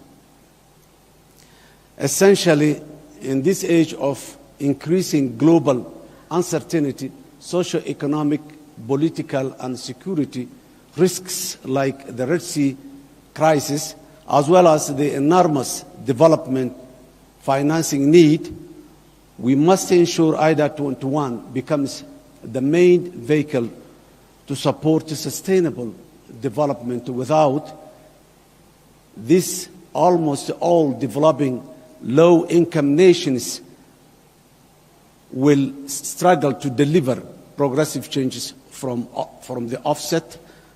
I wanted to thank the government and the Republic of Kenya and His Excellency President William Ruto for hosting this critical meeting on IDA21 replenishment and for bringing us all together. I also wanted to recognize the visionary leadership of His Excellency Ajay Banga, the President of the World Bank Group, who has demonstrated that he is firmly committed to leading a responsive bank that delivers results through the evolution roadmap. It is encouraging that the World Bank is listening, learning, innovating, and acting to provide a tailored context-specific support for our most urgent priorities to spark growth in Africa. Somalia and IDA for Somalia. IDA is a major lifeline that we are relying on enabling our ambitious national transformation agenda in this hopeful and post-debt relief priorities. IDA's impact on Somalia are enormous and include core institutional and system building, culminating in the achievement of heavily indebted poor countries have a completion point in December 2023. Up to 20% of the Somali population have benefited from the World Bank funded activities in Somalia since 2018. Approximately 69% of these beneficiaries were poor people living with small children and were affected by the drought, floods, and a locust infection in many parts of Somalia.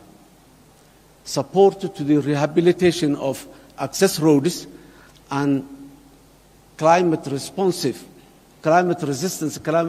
infrastructure in many parts of Somalia and many municipalities in corners of Somalia bring various benefits to millions of people, including internally displaced people, IDPs, that had migrated to urban areas due to security, natural disasters, events.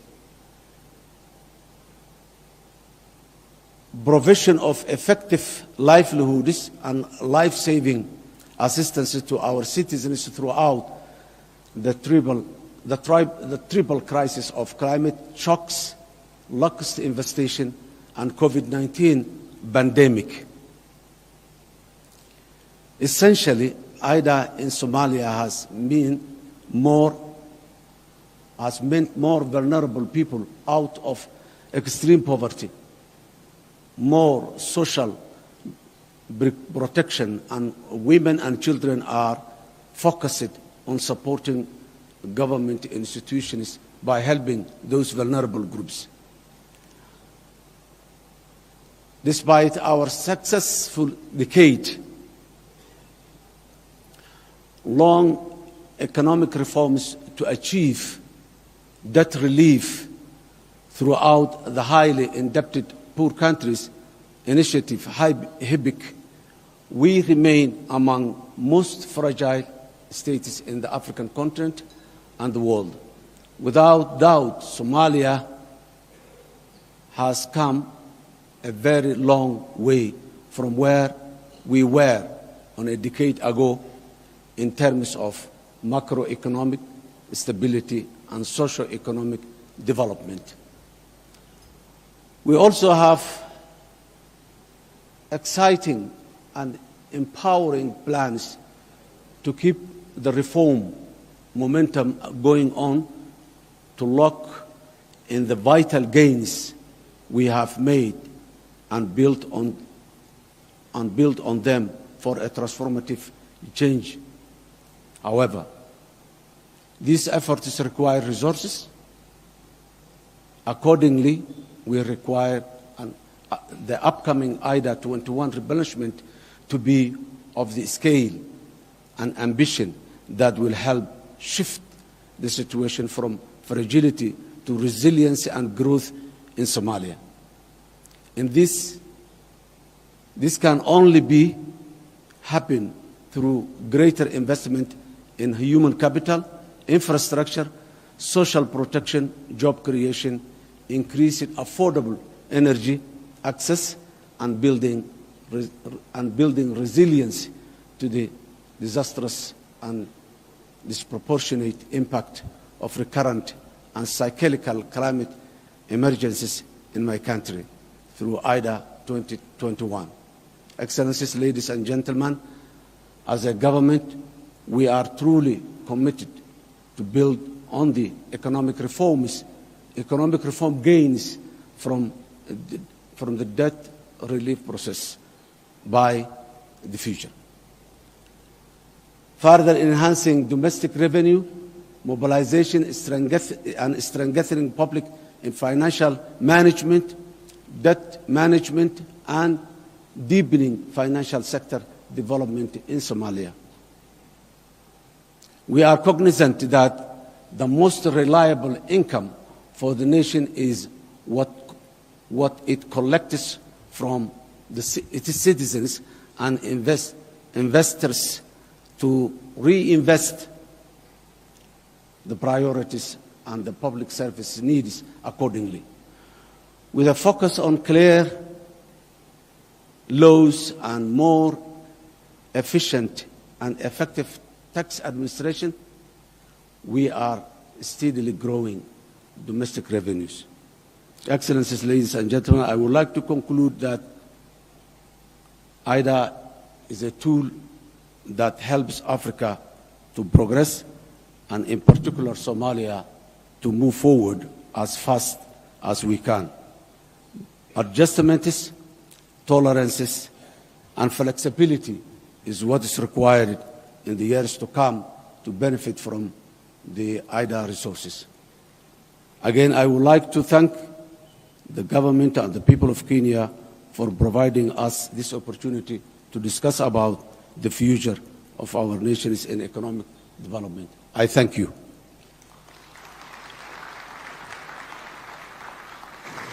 Thank you, Your Excellency. I would like to invite the President of the Republic of Sierra Leone, His Excellency Dr. Julius Maada Bio.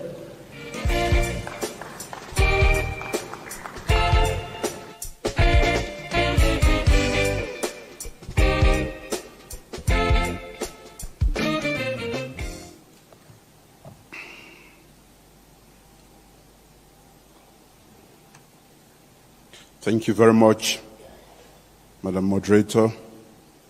Your Excellency, Dr. William Ruto, President of the Republic of Kenya, the African Union Chairperson and President of the Republic of the Islamic Republic of Mauritania, His Excellency Mohammed Ould Sheikh Al Ghazouani, Your Excellencies, Heads of State and Governments, President Ajay Banga, and senior management of the World Bank Group, representatives of the United Nations, the African Union, and other regional bodies, representatives of governments, distinguished ladies and gentlemen, I bring you very warm greetings from the government and people of Sierra Leone. I extend my deep gratitude to President William Ruto and the people of Kenya for hosting the 21st replenishment of the International Development Association Summit for Africa 2024, IDA21. I express similar appreciation to the International Development Association team and its partners for their relentless effort in accelerating the mobilization of much needed resources that will support the transformational development objectives of low-income countries, including those in our beloved continent. Your Excellencies, ladies and gentlemen, Africa is at a crossroads. Our continent faces an array of challenges unique in its history. Recovery from the devastating impact of COVID-19, rising debt and economic vulnerability, political instability, the growing disruption of climate change, often compounding underlying fragilities, and the full crisis triggered by the conflict in Ukraine. According to the Sustainable Development Goal Report 2023, if the current trends persist, about 7% of the world's population, which is 575 million, will remain in extreme poverty, with most of them being in sub-Saharan Africa. Many governments in Africa are making huge strides to advance sustainable development and alleviate extreme poverty in their countries, in alignment with targets set out in the African Union Agenda 2063 and the United Nations Sustainable Development Goals, SDGs. However, with 6 short years left to achieve the SDGs, most of our countries are not on track to meet the targets. Under current circumstances, a business-as-usual approach to Africa's development is not going to work. We need a change in our approach. We need a bolder vision that will transform Africa, reduce its vulnerability in a turbulent world, and set it firmly on a path to sustainable growth and prosperity. Our current exigencies call for decisive and collaborative actions from African governments and the international community, and reliable development partners such as the World Bank Group, to usher in sustainable transformation in Africa. For IDA to remain relevant to the evolving needs of member countries, especially in Africa, it must grow and adopt responsive and innovative mechanisms to finance transformational development. Our collective aspiration to accelerate development in Africa by providing sustainable financing from IDA21 replenishment remains a critical milestone that must be achieved with resounding success. A renewed commitment to good governance, transparency, and accountability must be central to our efforts. These are the cornerstones upon which we can build resilient institutions and foster an environment conducive to investment, innovation, and economic growth. Therefore, Sierra Leone unreservedly endorses the Nairobi IDA communique and looks forward to working with recipient African nations to advocate for a mega 21st IDA replenishment. The communique reflects our vision to ensure prosperity of Africans and particularly safeguard the aspirations of Agenda 2063 and the SDGs, which aim to end poverty, protect the planet, and ensure that by 2030, all people enjoy peace and prosperity. Today, as we present the IDA Nairobi communique, we are optimistic that the provision of additional resources would support our vision for a climate-smart, resilient, and integrated Africa. The IDA21 resources should help our countries expand quality, sustainable, climate-smart infrastructure investment in agriculture, energy, transport, water, and sanitation, healthcare infrastructure, and other sectors. Your Excellencies, ladies and gentlemen, Africa is key to global growth, security, and ending poverty in a livable planet. Despite the many threats our nations face, there are also real opportunities on the continent. Our natural resources, youthful population, and rapid growth of African cities and the middle classes have huge potential as they are beacons for investors to in search of new markets. If Africa is to meet the targets of SDG 8, decent work and economic growth by 2030, we must act now to transform the working age population into productive forces with more decent and inclusive jobs for the youth, especially our women.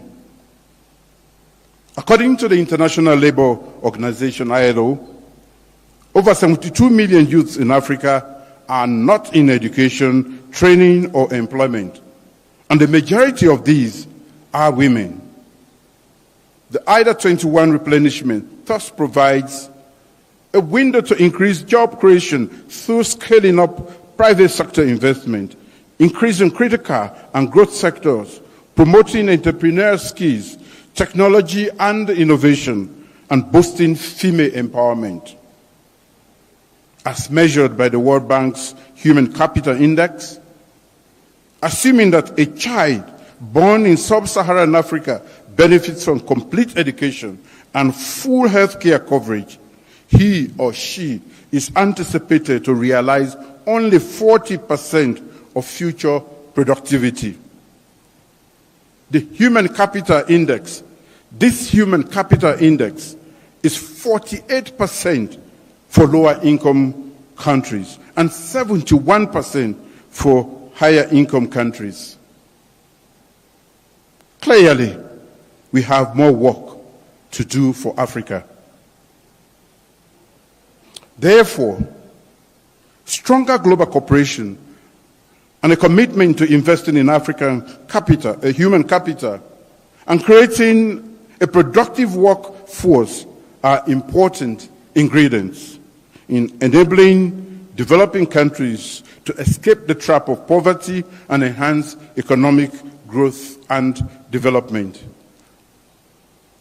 As we all strive to prioritize education and skills development, enhance quality health and well-being, and promote social protection policies and coverage, we must do so with a strong desire and will to advocate for increased resources that will make an indelible footprint in our lives for our people. In our collective action for IDA21 replenishment, we must ensure that women and girls, we must ensure that empowering women and girls is not optional. It is a condition for achieving inclusivity and sustainable development on our continent.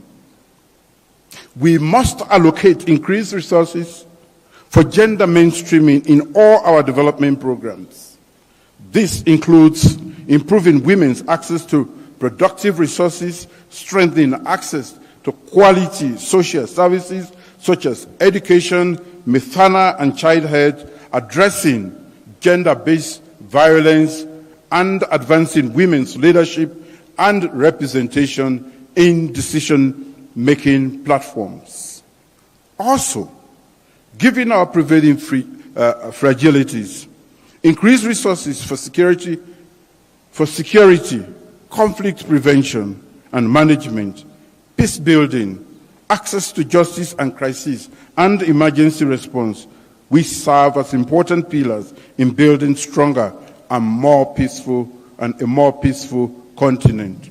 But furthermore, as our countries seek to leverage the fourth industrial revolution technologies, scaling up digitalization efforts across the continent requires enormous financial resources. As global leaders, we must be resolute in changing the face of business processes, systems, and the models in our institutions. The call for IDA21 replenishment should ensure that we make additional investments in areas such as payment systems development, digital financial inclusion, fintech development, and digitalization of tax administration systems. Your Excellencies, closing Africa's huge infrastructure gap should be an important component of the blueprint for the pending IDA pooling of resources. Investment in critical infrastructure such as energy, roads, information, communication, and technology remain the pathway to a buoyant growth. Through the IDA21 resources, the World Bank's new energy program could support member countries in making huge investment in renewable energy sources and power transmission lines, an important sector required to spur economic growth and support our industrialization, as has been ably spoken to by our big brother, President Yoweri Museveni. Improving service delivery, accountability, and transparency in governance is critical to all these. Strengthening domestic revenue mobilization efforts, improving public expenditure efficiency and management is key. Improving debt management and exploring innovative ways to deal with unanticipated shocks is of utmost importance to all of us. We anticipate that the IDA21 replenishment will further help countries with increased debt budget support for their development programs. In conclusion, most of our countries are facing dire economic challenges, worsened by high levels of debt service payment. Despite these financial challenges, my government remains committed to delivering people-centered development through our medium-term national development program plan. We are leveraging the big 5 game changers, priority areas of intervention to improve the quality of life of our people. These include 1, our flagship Feed Saloon program, to boost agricultural productivity and achieve food security. 2, accelerating human capital development. 3, developing youth employment schemes. 4, revamping our public service architecture. And 5, infrastructure development and improving technology. We require substantial financial and technical support and strategic partnership to spur sustainable growth and social progress in the region to alleviate extreme poverty in our country.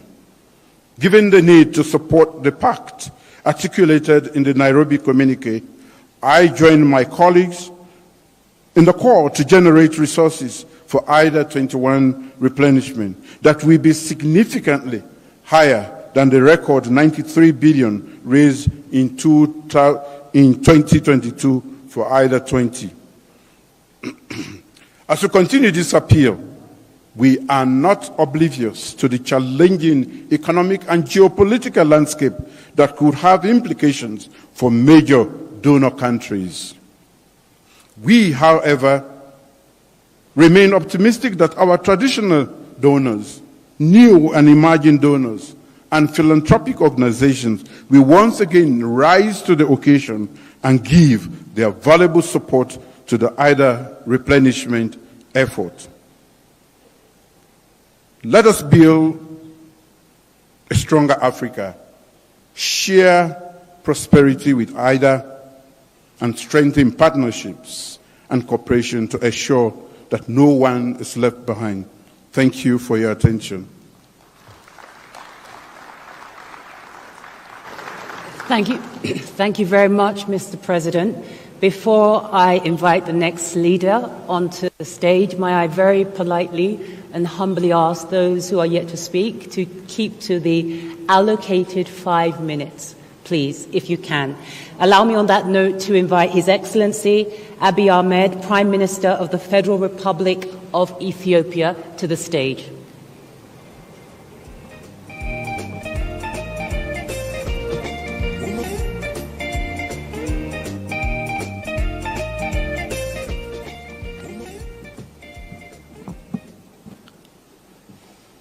Your Excellency, President William Ruto, Your Excellencies, Heads of State and Government, Your Excellency, Aja Bange World Bank Group President, IDA representatives of other regions, distinguished invited guests, ladies and gentlemen.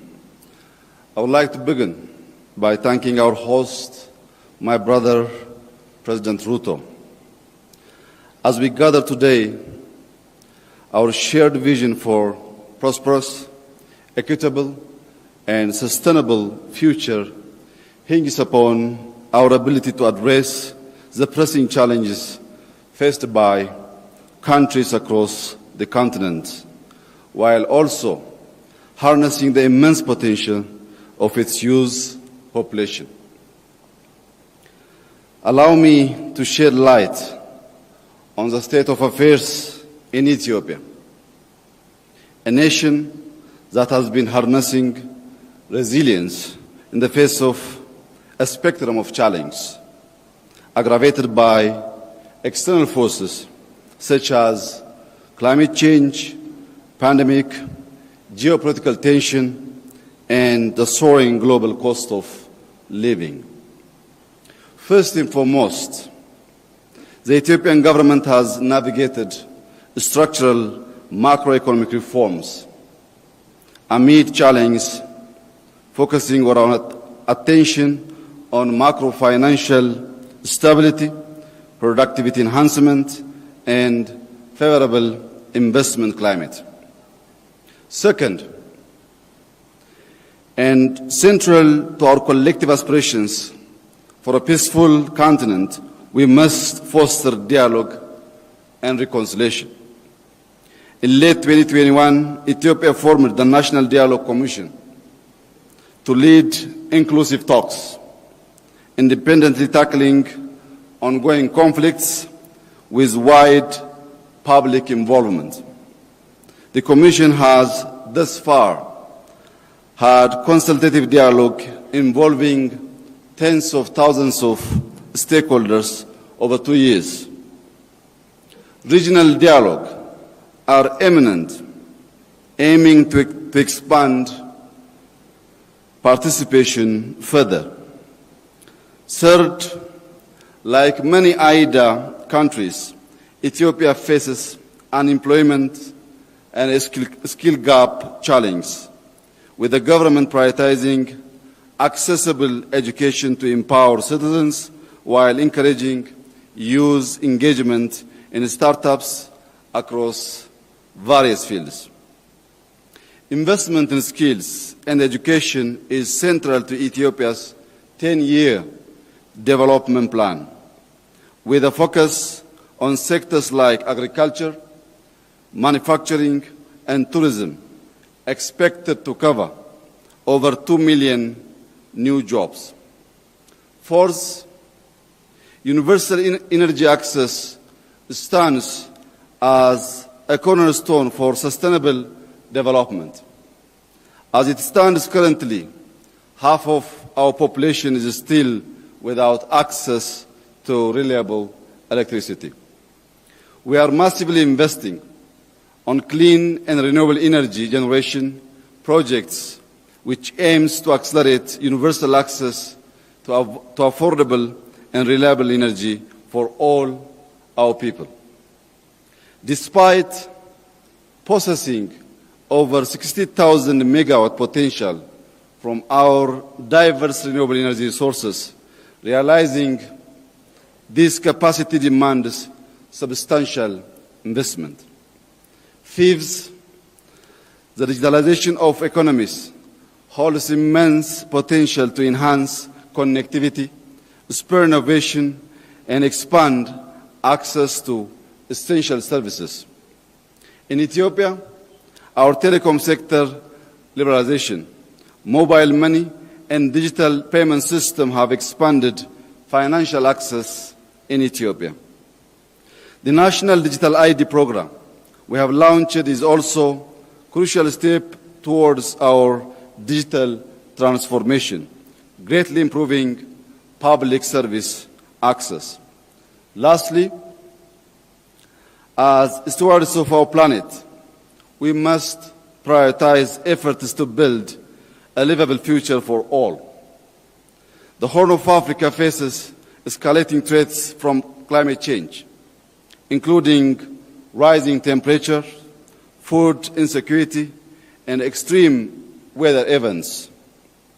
Ethiopia is actively countering this challenge through its Green Legacy initiative, prioritizing afforestation, reforestation, and environmental conservation. With over 32.5 billion seedlings planted towards a goal of 50 billion over 2 phases, Ethiopia aligns with global agreements like the Paris Climate Change Agreement and the 2030 Agenda for Sustainable Development. Excellencies, while the international development associations' existing support must be commended, the sheer scale for challenges many African countries face necessitate a renewed approach. With 120 million people, Ethiopia has great potential for prosperity. Yet, as a key recipient of IDA support in Africa, Ethiopia faces a significant financing shortfall that may hinder its progress. Meeting the goals of IDA21 replenishment is vital to accessing essential development funds and driving Ethiopia toward its maximum potential. We urge IDA to significantly enhance its financial capacity and funding models, specifically increased support for crisis preparedness, response, and recovery is essential. I thank you.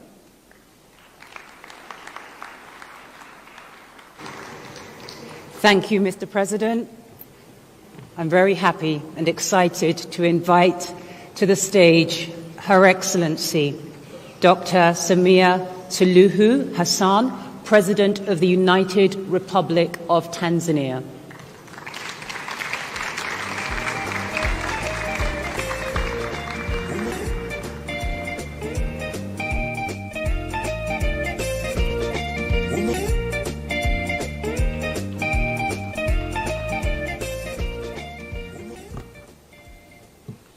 Your Excellency, President William Ruto, our host, Chairperson of the African Union, President Mohamed Ghazouani of Mauritania, Excellencies, Heads of State and Government, President of the World Bank, ladies and gentlemen, I thank President Ruto and the Government of Kenya for the warm hospitality extended to us and commend him on successful hosting of this summit.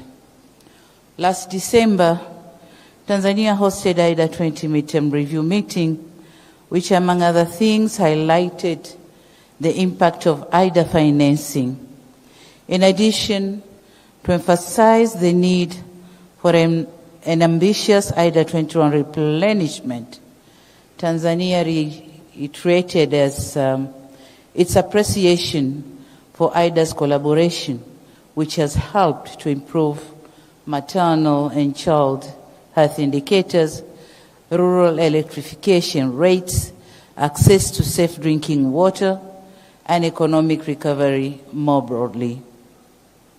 We believe that it should be a collective effort to highlight both the impactful success stories of IDA and the potential that IDA still has. Indeed, IDA has great potential to help its recipients to leverage resources from other partners. For instance, in Tanzania, we have an infrastructure project in Dar es Salaam called the Msimbazi Basin Development Project, which benefited from World Bank support worth $2 million.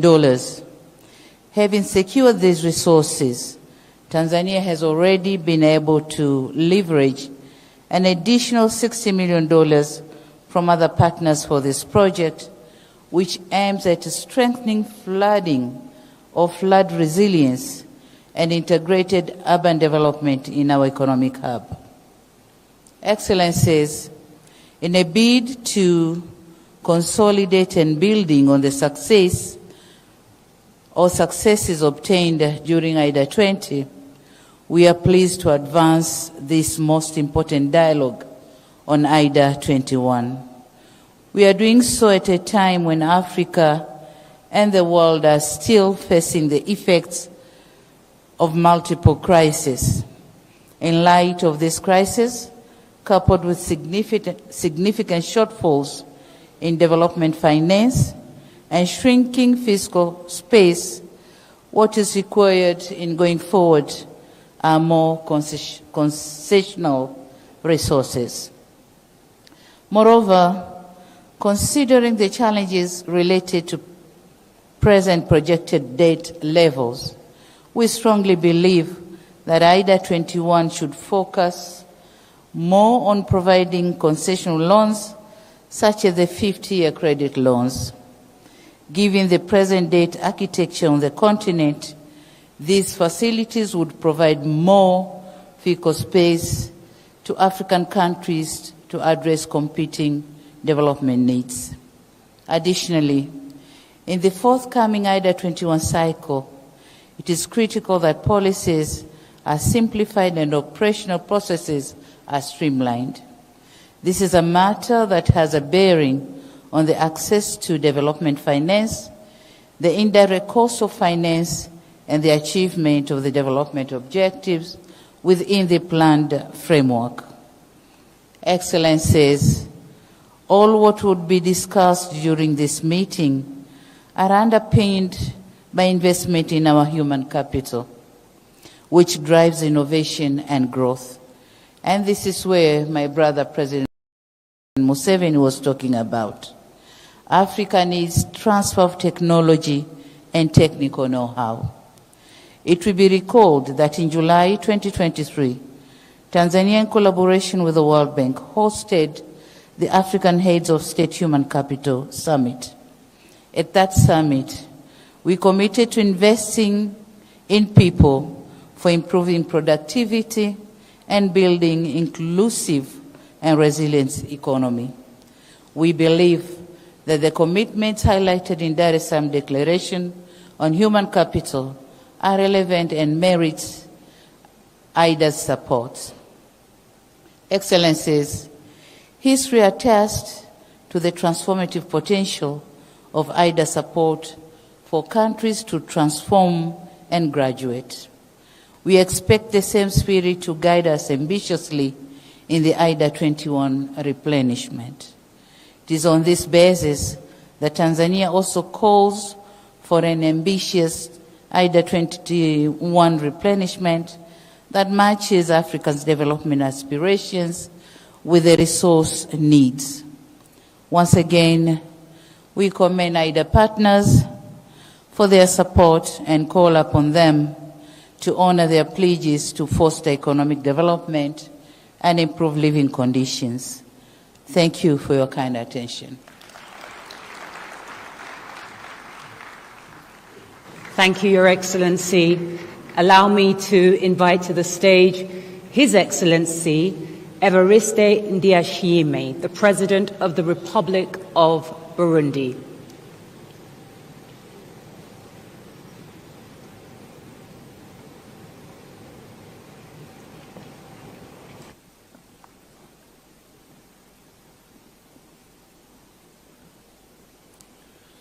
Excellences, Messieurs Samuel William Ruto, Président de la République du Kenya, Excellences, Monsieur le Président de l'Union africaine et Président de la Mauritanie, Excellences, Monsieur le Président de la Banque mondiale, Excellences, Monsieur le chef d'État et de gouvernement, Excellences, distingués invités, Mesdames, Messieurs, permettez-moi de commencer mon discours en rendant gloire à Dieu qui nous a permis de nous retrouver dans cette belle ville de Nairobi et d'adresser mes remerciements à mon homologue et frère William Ruto pour l'accueil chaleureux et fraternel qui nous a été réservé depuis notre arrivée.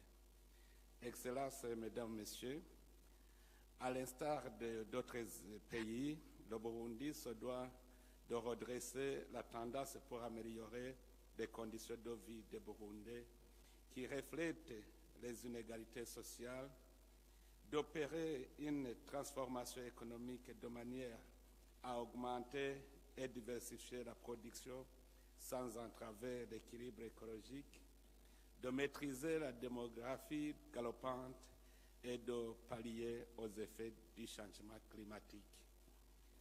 Le peuple burundais s'est donné un pari de l'émergence en déjà 16 ans à travers sa nouvelle vision d'un Burundi émergent en 2040 in Burundi and was developed in 2000.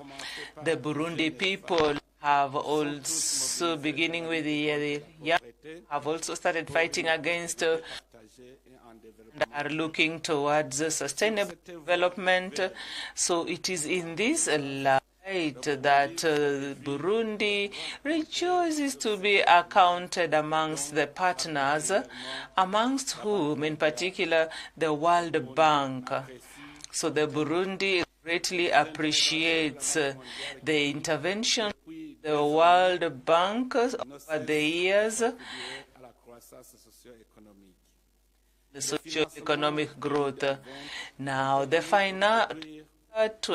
financing and to have sustainable impact in the energy sector, economy, the environment, education, health, community development, infrastructures for transport and social development, context where our economy had been touched by shocks and whose effect COVID-19, the Ukrainian conflict, the world fiscal condition, climate changes, and to all this we can add the sanctions that Burundi has known since 2015. Now in 2023, this year was particularly marked by some slight improvement in our economic development and in the service sectors, the putting in place of social infrastructure, and also abundant agricultural production, thanks to the cooperation that was lent to allocation that improved to the different sectors. Now, this effect also had in the improvement of performance in Burundi that is also seen in our that improved for the 2022-2023 fiscal calendar, and which has been improved as we move to 2023-2024. This performance on our capacity also comes from the efforts and the reforms that have been initiated by the government, and especially in the summit meeting that enabled us to follow up on the projects, and also the strengthening of dialogue between the government and partners using the national strategy in the development cooperation, the strengthening of the budgetary discipline in state institutions, and also microeconomic reforms as part of our achievements. In the case of certain projects, I would cite the dynamic coordinating team for projects, and also the diligence, the communities that also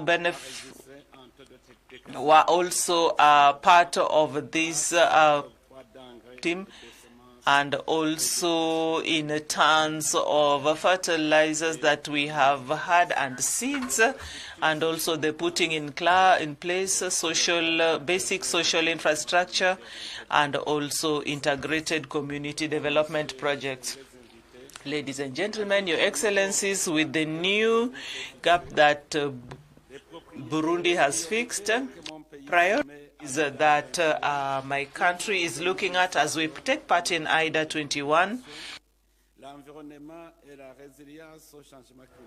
and environment health in face of climate change, and such, especially on reforms in terms of economic governance and statistics, as well as development of important l'industrie minière, le tourisme, l'énergie et les infrastructures.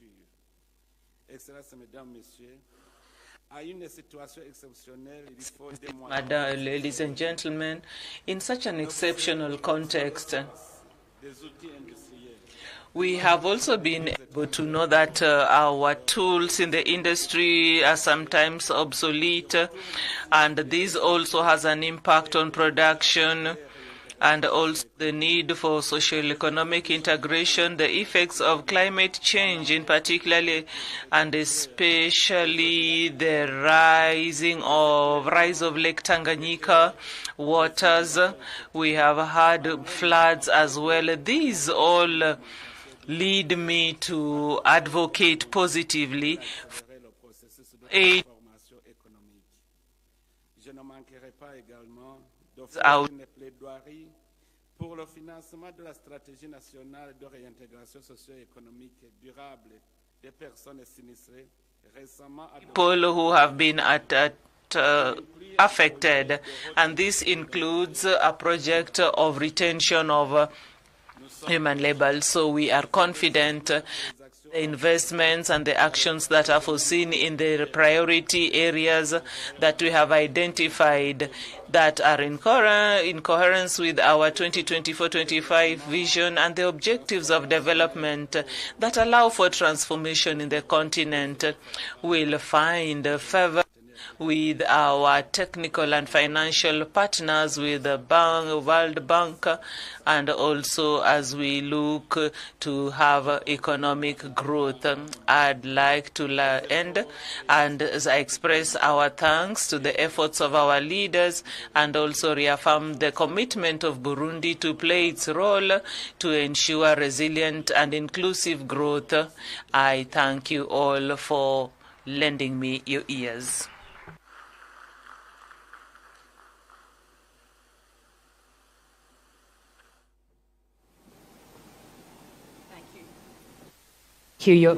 Thank you, Your Excellency. Allow me to move swiftly forward and invite the President of the Republic of Madagascar, Your Excellency André Rajoelina. You're welcome to the stage.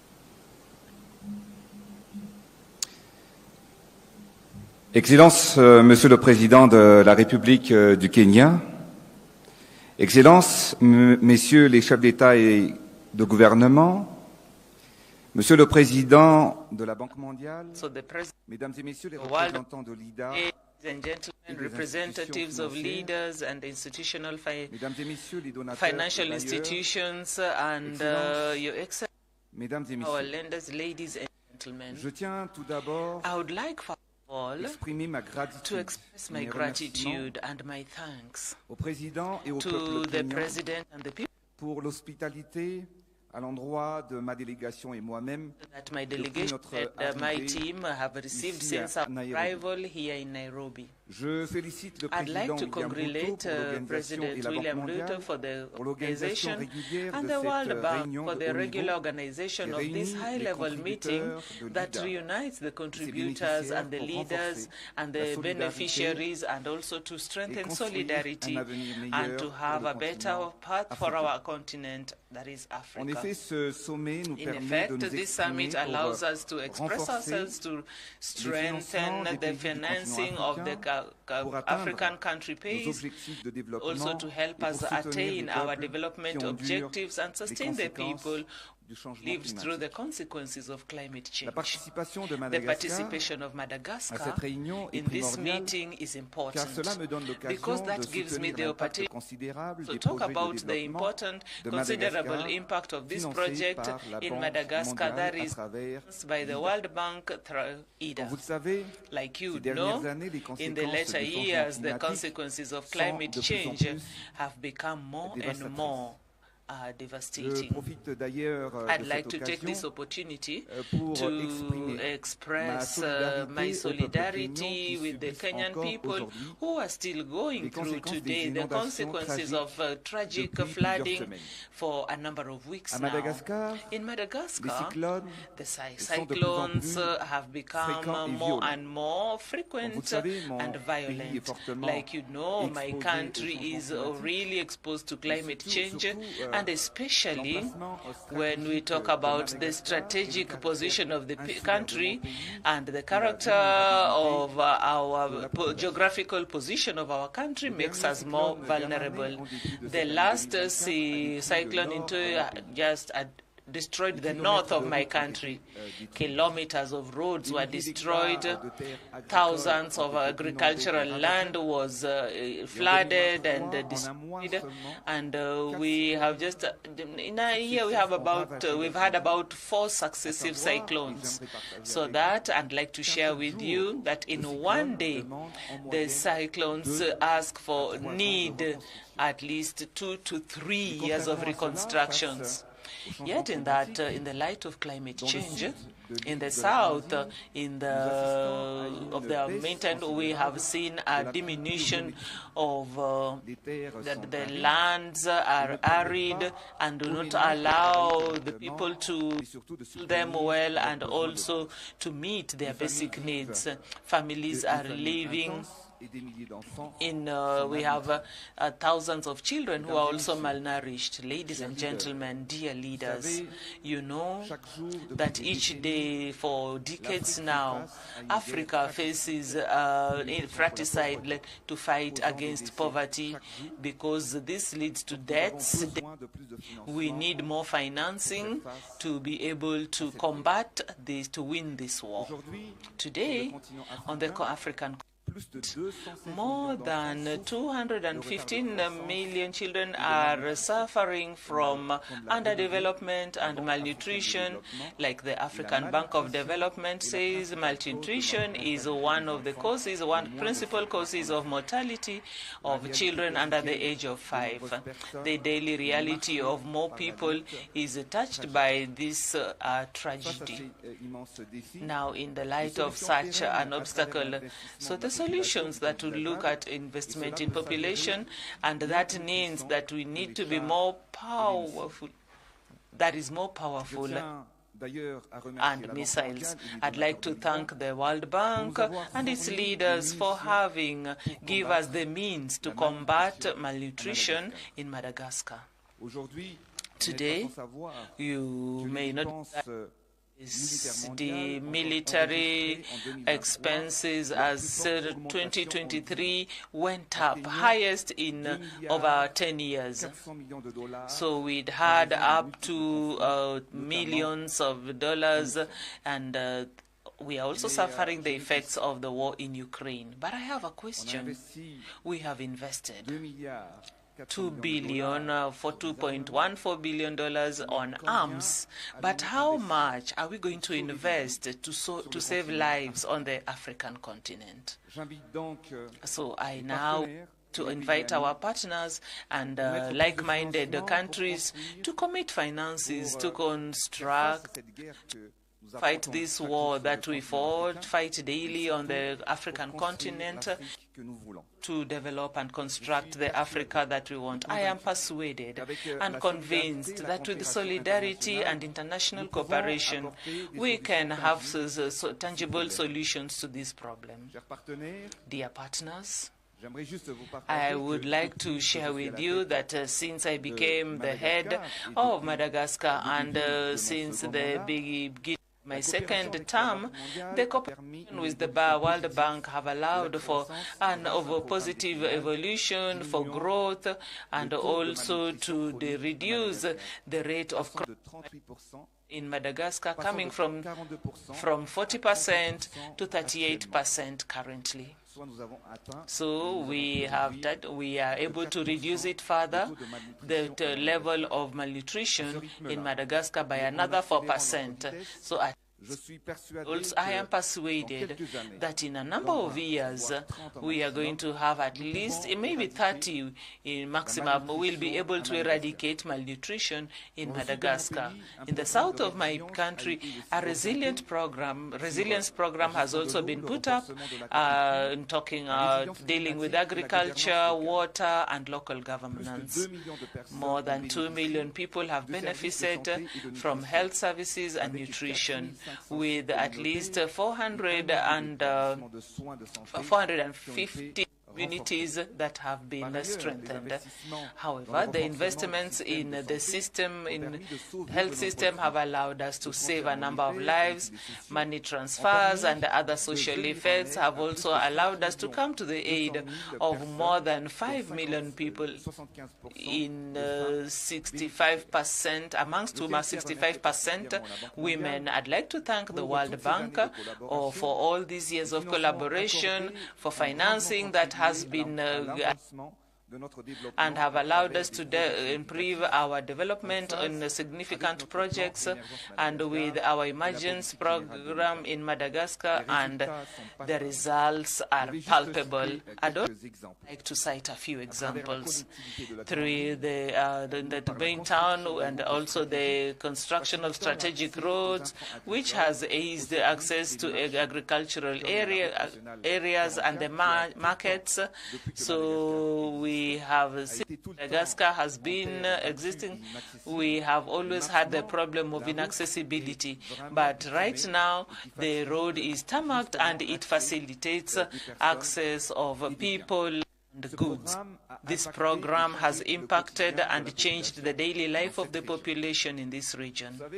You know that in Madagascar, about 80% of the population are agriculturalists, but unfortunately, the land does not belong to them. It is for this reason that I have this KICC project that has allowed us to distribute at least 2 million land title deeds of agricultural land, which represents 40% of the population. This will allow the exploitation, the farming, and benefit from the national heritage. Land is sacred, and it is part of our identity. Despite these major advancements, we still have complicated obstacles, and resilience is becoming more and more difficult. Madagascar needs more financing, and it has to be consequentially financing to help us tap to the resources that accumulated over the decades, and also to have electricity made accessible to the population in the big towns. The majority of African population, about 65% of Malgache families, do not have access to electricity. It is for this reason that we have put in place a program to electrify each home through a program which we call Azavana Wano, or Light for All. We have decided each household in Madagascar has a solar kit. So our objective is within a year and a half, for more than 4 million households will have this kit to light up their houses, and thus will also lead us to an economy that will see $950 million that which is spent in, and that is about $2 per home for this lighting project. So this is what we are talking about on the African continent. Ladies and gentlemen, dear partners and leaders, like I had said, and I have just done so, so all this investment is to support. It is not only where we are functional, we also have a number of the arms that are devastating us: hunger, famine, natural catastrophes, illnesses, and most of them are brought about by climate change. These are the kind of arms I'm talking about that are touching us annually, and each day there are millions of children who succumb to malnutrition. Millions of people die of hunger, and we also have others who do not get adequate access to health because as they suffer from the devastating effects of climate crisis and change. I'd like to invite us leaders to also improve from the World Bank, because Africa has many obstacles to face, and also enable the countries to catch up in terms of development. May our voice go out as an echo. May it also speak about our engagement as we a future for all, and together we'll be able to make a difference. Together we transform poverty into a prosperous future, and with a dignified for our people, so that all generations, the lead generations, depend on what the leaders do today. Thank you to our partners, partner countries, and also to the contributors to IDA. Your aid is determinant in development, on the African continent, and as such, for a country like Madagascar, we support this for our country. So long live today's leaders who are bringing development for tomorrow. Thank you very much for your attention.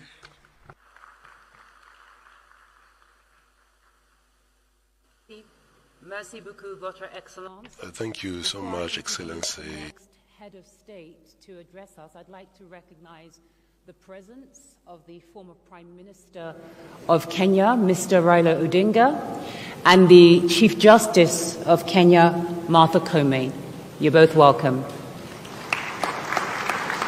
Allow me to ask His Excellency, the President of the Republic of Malawi, Mr. Lazarus McCarthy Chakwera, to come to the stage.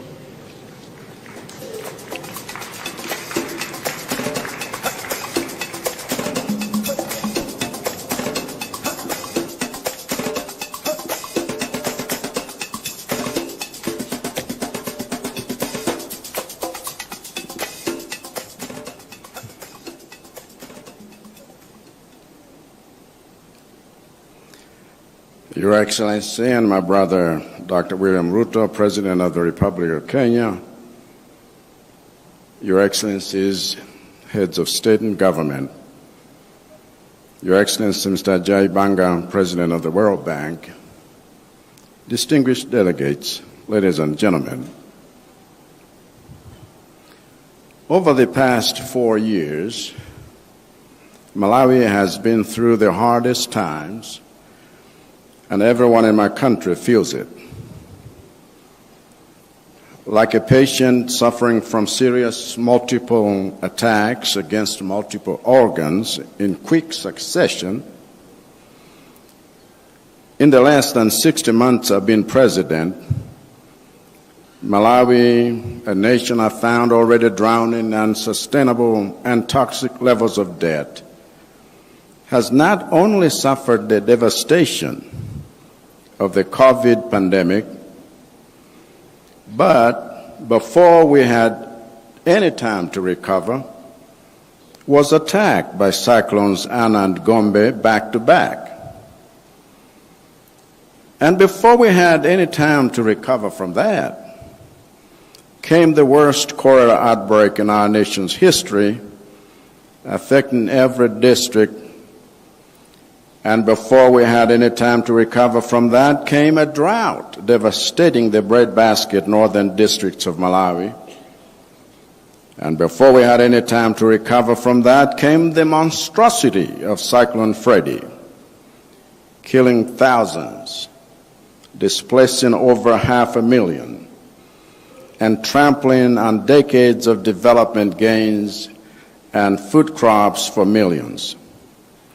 And now, before we have had any time to recover from that, we have been hit by El Niño weather that has forced me to declare a state of disaster in 23 out of 28 districts, making me the first president in Malawi's history to declare a state of disaster every year of his time in office thus far.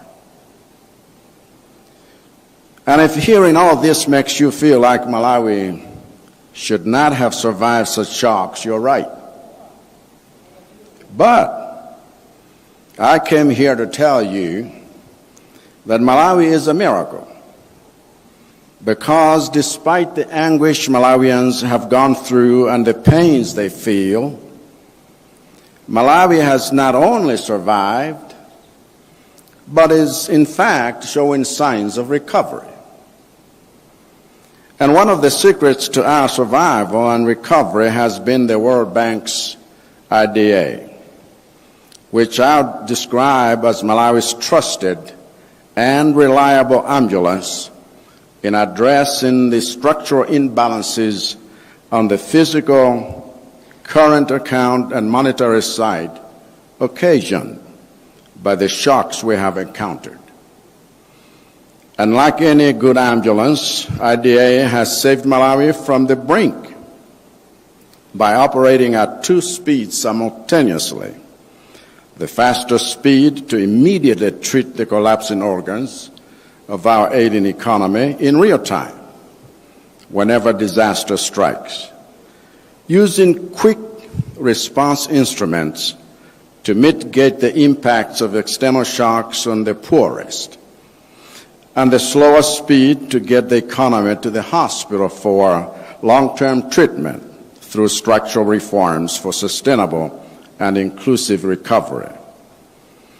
On the faster speed of immediate treatment inside the ambulance, IDA has swiftly provided Malawi support to respond to national, regional, and global emergencies affecting food security and balance of payments. Key to this have been initiatives like the Social Support for Resilient Livelihoods project that aims at responding and building national resilience to disasters. Another example was the $60 million in IDA support we got from the crisis response window to restore the operations of Kapichira Power Plant, which was damaged by cyclones Ana and Gombe, resulting in the loss of 1/3 of our electricity generation capacity. Similarly, IDA is financing big reconstruction and infrastructure damaged by Cyclone Freddy last year, as well as helping us scale and smarten up our social protection systems and engage communities in the restoration of forestry, riverbanks, and degraded landscapes. A more recent example is how the bank has quickly responded to my appeal for $446.5 million in international support for the 9 million Malawians in need of food assistance in the face of El Niño. And it has done so by releasing $57.62 million to support the country's disaster response, while a further $7 million is coming through the sovereign drought insurance policy with the Africa Risk Capacity, ARC. So in total, the emergency care we have received inside the IDA ambulance en route to the hospital has risen from an average of $100 million in disbursements 4 years ago to now around $6 million, which is a record. In fact, Malawi is the first African country to sign up to the IDA's new crisis response toolkit, which will enable IDA to respond even more rapidly going forward. But let me conclude by talking about our ambitions for IDA on the long-term structural issues. Our ambitions go beyond stabilizing the patient, as we have done with our macroeconomic conditions, through our close collaboration with IDA and the International Monetary Fund, IMF. Our ambition is to access even more substantial facilities in the IDA and other instruments the bank has tailor-made for us, so that we can invest in the implementation of our ATM strategy, which aims at making heavy investments in the economic potential and productivity of our agriculture, tourism, and mining sectors. Our ambition is to create an inclusively wealthy middle-income economy within the next 6 years by creating mega farms that feed the world, by leveraging irrigation technologies that transcend weather conditions. Our ambition is to generate foreign revenue through tourism products that make Malawi the destination of choice for tourists. Our ambition is to generate wealth from our bastion of mineral riches by adding value to them and using the revenue to develop our people, our public service delivery, our industries, and our infrastructure through the operationalization and capitalization of the newly formed Malawi Development Cooperation. We will therefore appeal for flexibility in the accessibility of IDA facilities, for our ambition is for the bank to go beyond in-ambulance emergency treatment and in-hospital long-term recovery. Our ambition is for the bank to partner with us in building a new Malawi, one that is healthy, a healthy economy capable of being productive and competitive globally, leveraging on the new opportunities and markets emerging from the Africa Continental Free Trade Area. And to safeguard the impact of your investments in this ATM strategy, we have rolled out a fully integrated and comprehensive financial management information system, IFMIS, that will support our first program for results, P4R, financing with IDA. We have implemented energy sector reforms to crowd in new private investors through public-private partnerships. We have enacted the Malawi Disaster Risk Management Act to put our disaster risk management framework in order. And we are seized of the urgency of reconfiguring our civil service to focus on rewarding execution and delivery of projects, not entitlement and dysfunction. I must therefore thank the World Bank for recognizing these reforms by resuming general budget support to Malawi under Development Policy Operation, DPO. After a decade-long hiatus and following Malawi's successful qualification for the IMF's Extended Credit Facility, ECF, 6 months ago. And with these remarks, Malawi fully welcomes the replenishment of the IDA as a vehicle for economic transformation. Thank you for listening.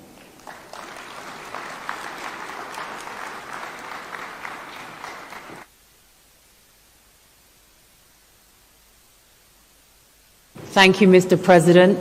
Again, I'm going to politely and humbly reiterate the request for the remaining leaders to try to keep their comments to the agreed 5 minutes. On that note, allow me to invite Son Excellence, His Excellency Nadir Labawi, Prime Minister of the People's Democratic Republic of Algeria. Welcome to the podium, sir.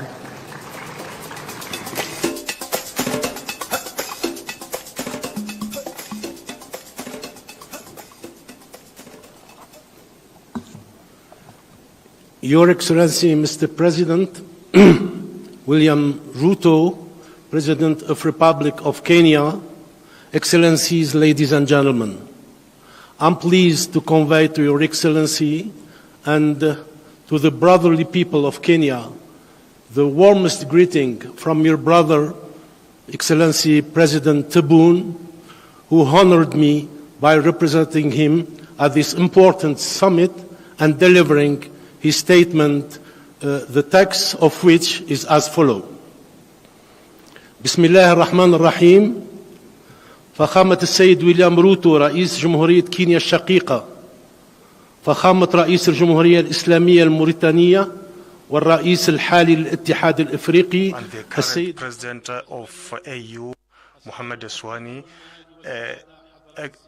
Excellency or Excellency, ladies and gentlemen, in the beginning, allow me to give my congratulations to President William Ruto and to the people of Kenya, the brotherly sided people, for the good thing of this important summit and this successful meeting.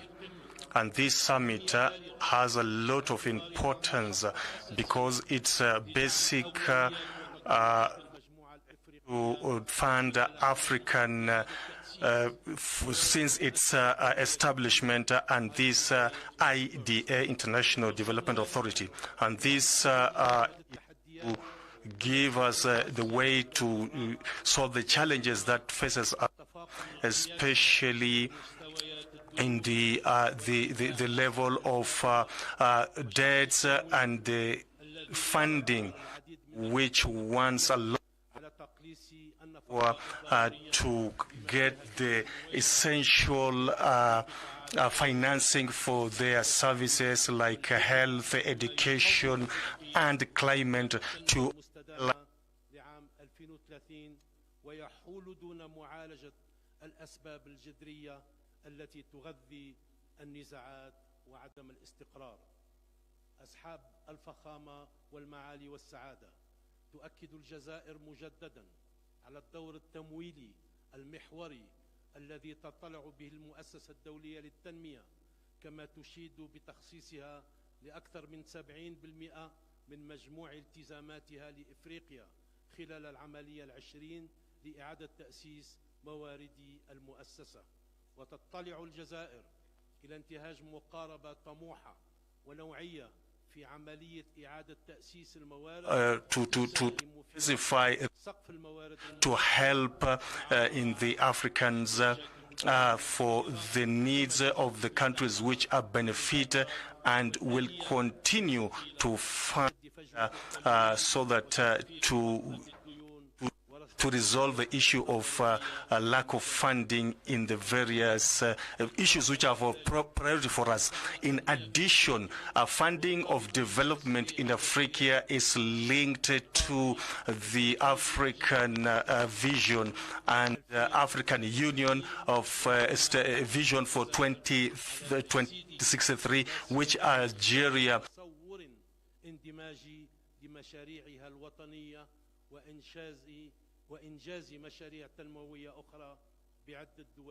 development projects in the neighboring countries. التي رافعت دوما عن قضية التنمية في إفريقيا وكان لها دور ريادي في في المسعى الجماعي لإرساء نظام اقتصادي جديد عادل وشامل تتطلع إلى جعل هذا اللقاء الهام منصة لتقاسم الخبرات وتشارك التجارب الناجحة لإثراء النقاش واستكشاف السبل الأمثل للدفع بالتنمية في قارتنا. ومن هذا المنطلق أود الإشارة إلى الإصلاحات الاقتصادية العميقة التي باشرتها الجزائر لبناء نموذج اقتصادي جديد قائم على تنويع الاقتصاد وخلق الثروات وتحرير روح المبادرة. وبفضل هذه الجهود حققت بلاد الجزائر to support the progress in the last 2 years, which has been supported by Algeria, and to continue with the social development, to fund the infrastructure in the continent. We have come with an issue with a new infrastructure and the investment to come with this law, with the transparency, to work with the national and foreign investment and with a new scheme so that to invest in this and to come with the banking and financing for the Algerian banks, especially in the African continent. And on the social, we want to continue to have a social justice and enable the citizen to get the services, all the sectors. This is a balanced agreement of development within the country, and which has made Algeria to realize the objectives of the sustainable development in our continent. Excellencies, in conclusion, I would like to renew our commitment to work with all the countries and to support all that will come out from this summit, which is necessary for our African continent as a plan to work with the to continue for a good future and sustainable development. I thank you for listening to me, and thank you very much. May peace be upon you all.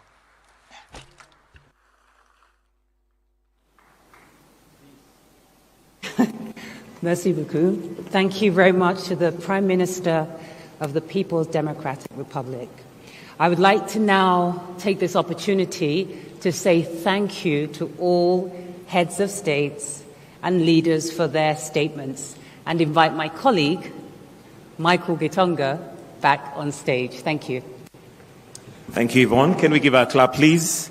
Thank you. And all other excellencies and heads of delegation will speak at the next session, and we'll handle that. So for us to transition to the next session, I will just guide you. We're going to have all the heads of state, only heads of state, to exit the room, while the rest of us will remain seated. So at this point, I would like to kindly request all the heads of state to exit the room. They'll be guided by protocol officers, where we'll have a family photo. Kindly note, only heads of state to exit. The rest of us, please, let's remain seated, and I'll guide you shortly. For those participating in the closed-door session, we will proceed from here to that room so that the heads of states, after the family photo, they will find us ready for them. So only heads of states to exit, where we'll proceed for the family photo at the front courtyard. At the front of the courtyard by the stairs. The rest, kindly, let's remain seated. For those participating in the closed-door session, we'll proceed to the closed-door room, which is to your right, my left. But I'll guide you on when we'll do that, once we've had all the heads of state having exited the room. Thank you.